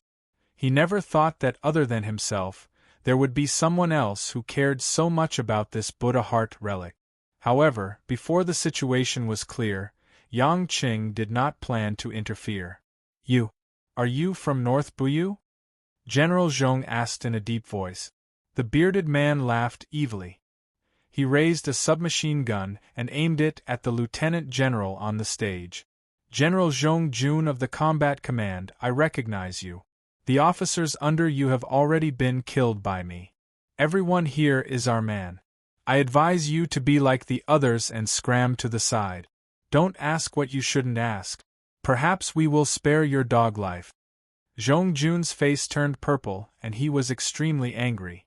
However, facing the muzzle of the gun, he finally softened. He was still young and didn't want to lose his life in vain. This group of people were completely desperate. At the same time, Zhong Jun was also glad that the reporters had already been invited out. Otherwise, if they saw his weak side in the report, wouldn't his position be in danger? Brother Hao, the hostages are all here. They are all women, so it's easy to deal with them. A man with a lewd laugh led a dozen or so terrorists to the center of the venue. Each of them had a gun pointed at a female hostage. Zhang Ru? Jane was a little surprised to see that Zhang Ru had also been captured by those people. She was pointing a gun at him with a face full of panic and tears. As a researcher, Zhang Ru was one of the first to leave the venue. She didn't expect that because of this, she would be caught red-handed by the terrorists. Well done. His eyes fell on Huang Xiuyan, who was in a police uniform. He grinned and said, "Oh, isn't this Captain Huang? I'm really sorry. You've been so careful to guard against us, but you've been disappointed. We've been watching your deployment. You've done a good job."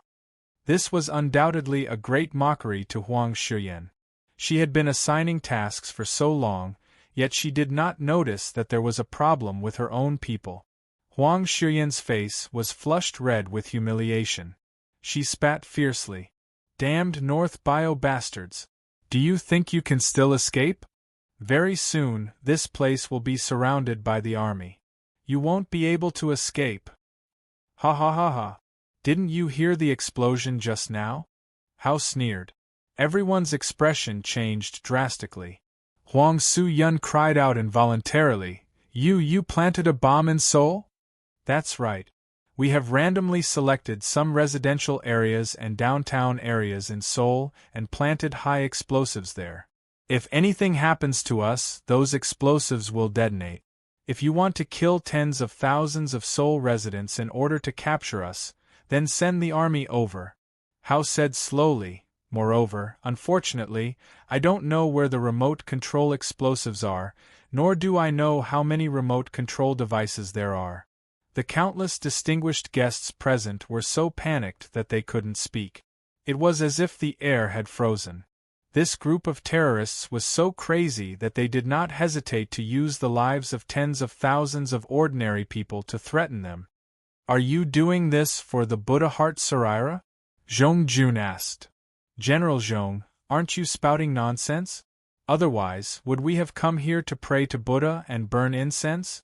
Hao snorted coldly, waved his hand, and said, Men, go in and bring me the Sarira. Those eminent monks are all respected figures. Bring them out as well. More than 10 armed North Bio immediately rushed into the rear hall of Tsaoxi Temple upon hearing the order. After a commotion in the rear hall, gunshots suddenly rang out, startling the celebrities outside. They were all scared out of their wits, afraid that the bullets would land on their bodies. Very quickly, a person rushed out carrying the special transparent box of the Buddha Heart Sarira. The soldiers behind him seemed to be stained with a lot of blood, and at the same time, they were also holding 7 or 8 eminent monks hostage. Abbess Yulian, Master Zihao, and the others from the Buddhist Association were also captured.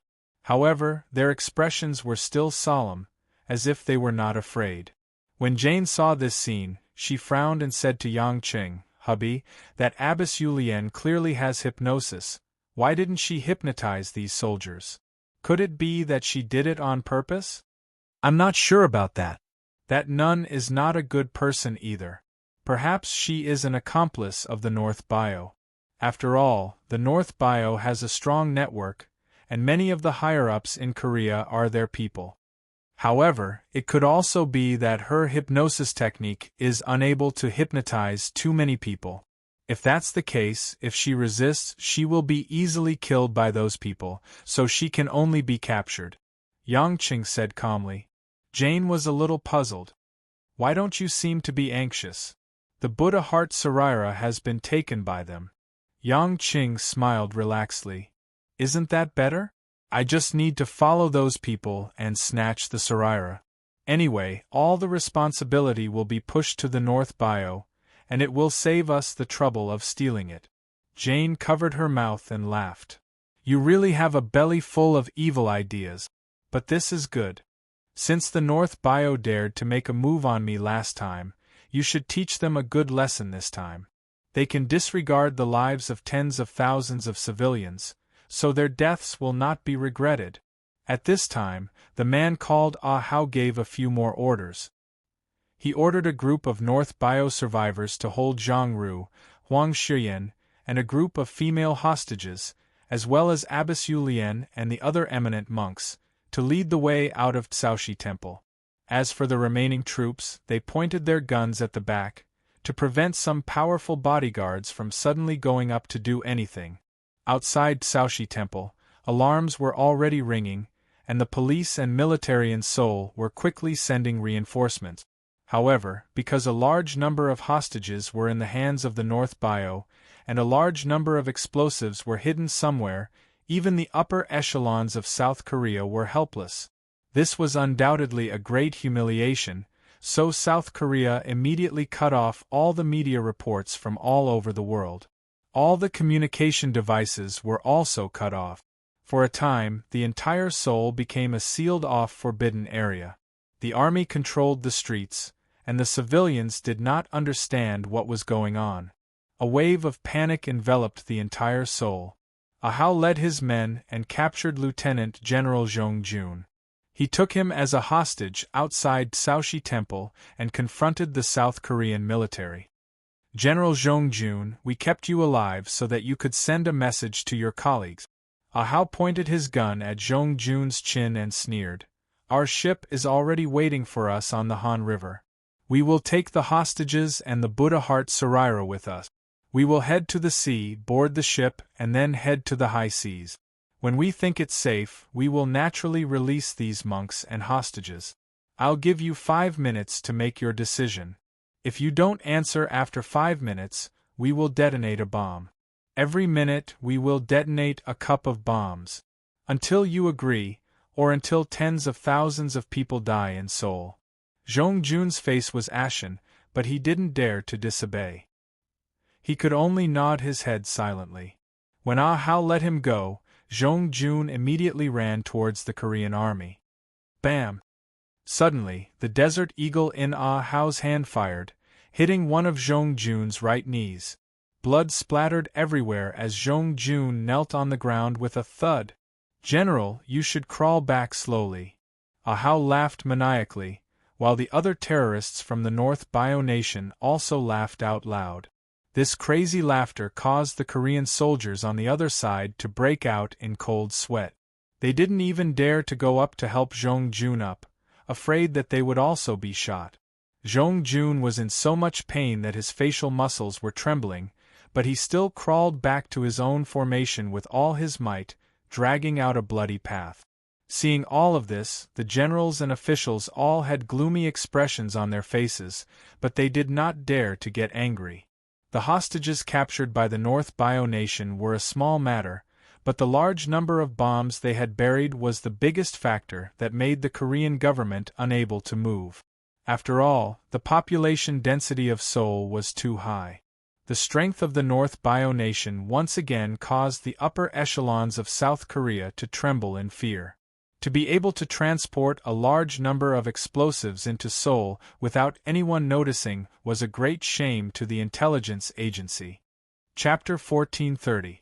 Inside the venue, although the North Bio people had retreated, there were still people guarding the entrance. Hundreds of celebrities and dignitaries from all walks of life did not dare to move. Everyone's nerves were stretched taut. No one knew if the North Bio people would go crazy and start a massacre. After all, they were all outlaws. Park Cheon, who had been through life and death, was very calm. He analyzed how to protect his family while observing the reactions of the people around him. To Park Cheon's surprise, Zhenxiu did not seem nervous or afraid at all. The girl looked around from time to time as if searching for something. "Child, what are you looking for?" Park Cheon asked. Zhenxiu's expression remained impassive as she replied, "Mr. Yang heir. Mr. Yang is missing." Park Cheon was taken aback. Kim Jip and the others who heard this also looked over in surprise. Their eyes fell on Jane. At Jane's side, Yang Chen was no longer there. "Don't ask me, I don't know where he went." Jane winked playfully. Yang Chen had naturally left the temple. Now that the Buddha Heart Saraira was out of his sight, Yang Chen made his move. It was not difficult for Yang Chen to avoid the North Bio people who were guarding the entrance. With a few blind spots, Yang Chen moved to the edge of the wall and jumped out of the wall. The North Bio people had already reached the main entrance. There were some Korean soldiers outside, dealing with the corpses of the dead policemen and soldiers. When they saw Yang Chen suddenly jump out from behind the tall wall, they were shocked. However, Yang Chen's speed was so fast that before they could see Yang Chen's face clearly, Yang Chen had already rushed out of the encirclement like a gust of wind and disappeared into the green forest outside. The soldiers who were busy sealing off the scene and dealing with the corpses thought they had run into a ghost. In their shock, they did not give chase. Yang Chen's figure was like a ghost. The assassin's ability to hide had long been ingrained in Yang Chen's bones. In addition, his speed was so fast that it was completely inhuman. It was difficult to catch him with the naked eye, and no one could detect his movement. In just a short while, Yang Chen had already arrived at a corner of a large building outside the Chaoshi Monastery, looking at the hundreds of North Bio warriors from afar. The Buddha Heart Saraira was already in Hao's hands, looking at the military people mockingly. The frontline commander of the military was on the phone with the higher-ups, wiping his cold sweat anxiously. Clearly, the higher-ups were also hesitating. It's already been 3 minutes and there's still no reply. TSK, looks like the leader of the Republic of Korea doesn't take the lives of the people seriously. Ahau smiled at the hostage, Huang Shiyan, and said, "Captain Huang, your superior is too heartless. Why don't you join our North Bio?" "Wishful thinking. If you dare to detonate the explosives, you will cause a huge commotion. The whole world will come together to attack you. At that time, you will be finished." Huang Shiyan sneered. "Bah!" Ahau suddenly slapped Huang Shiyan's face. "Cut the crap. We've already blown up one. We don't care about the second or third. The whole world? Who do you think we are giving the Buddha Heart Saraira to? The countries in this world only care about benefits. Everything else is just empty words. You are already in your 40s, and you still believe the words of politicians to deceive children. Amitba, benefactor, the Buddha Heart Saraira carries the power of Buddha's Vajra. Aren't you afraid of Buddha's reprimand for your tyranny?" Abbess Yulian said righteously. "Stupid nun, shut up. I only believe in the gun in my hand," Ahau said as he slapped Yulian's face again. A red mark immediately appeared on Yulian's face. Master Zi Hao and the other monks at the side shouted Amitba and looked at Abbess Yulian worriedly, but no one dared to make a sound. Ahau looked at his watch and called out to the military commander. "It's already 4.5 minutes. Looks like you are very curious about which area we will detonate first. Wait." The military commander shouted. "We agree to your request. But you are not allowed to hurt the hostages. Everyone in the venue must also ensure their safety. Cut the crap. If you agree, then get out of the way and drive the vehicles over." Ahau shouted fiercely with a face full of beard. He looked like an unruly Middle Eastern gangster. The people in the military could only grit their teeth and drive the military trucks that were originally loaded with soldiers over. Ahau sent a few of his subordinates to check the trucks with the equipment they had prepared beforehand. After making sure there were no dangerous devices, he led the people into the trucks one after another. More than 20 hostages were escorted into the 3 trucks. They were all pointed at with guns. There was no chance of a one-off rescue. The military watched the 3 trucks drive away, but there was nothing they could do. In such a short time, it was like looking for a needle in a haystack to find the bombs in various areas of Seoul. It was simply impossible. Moreover, among the hostages, Abbess Yulien and the other monks had countless believers. Most of the women were from rich and powerful families. None of them could die easily. After Yang Qing saw the vehicles leave, he followed them from afar. Although the speed of the trucks was fast, Yang Qing could still catch up easily. On the way to Han River, the people in the military only dared to watch from afar. They did not dare let the North Bio people think that they were being hunted. On the Han River, 2 yachts were already waiting. Although the South Korean military helicopters in the sky had already discovered them, they did not dare to launch an attack. Ahau led the remaining North Bio people out of the trucks. After boarding the 2 yachts with the hostages, they headed in the direction of the estuary. Watching the yachts leave from afar, Yang Qing could not help but grit his teeth. The South Korean military was still watching. Although he could snatch the Buddha Heart Saraira, it would not be convenient for him to take it away openly. From the looks of it, he could only follow them to the high seas. After all, even if the military came to surround them, there was no need to worry about taking away an ownerless object in the high seas. Of course, if he could find more people from the North Bio, killing them all would be a good way to avenge Jane. The high seas, that was a long distance away. He could not use spatial laws, and he would have to follow them secretly.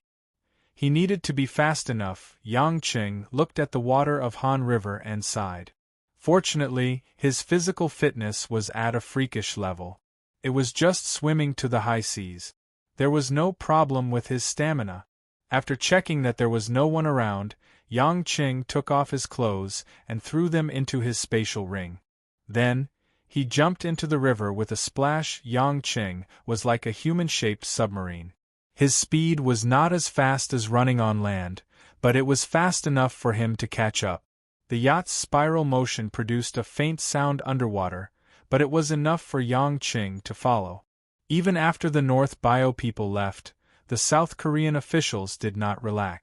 They continued to search every corner of Seoul for the bombs that had not been detonated.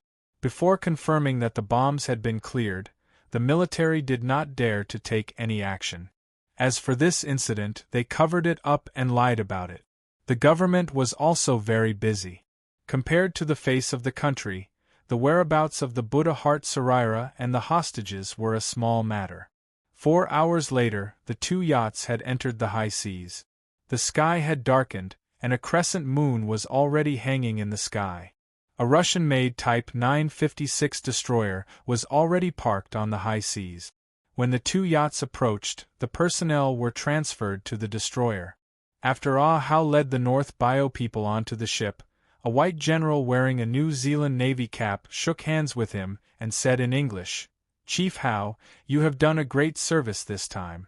I believe the chief will reward you handsomely." "Thank you for your kind words, General Mason. I have troubled you to bring a ship here at the last minute," Ahau said politely. "This is all for the chief. Without the chief, I, Mason, would not be here today.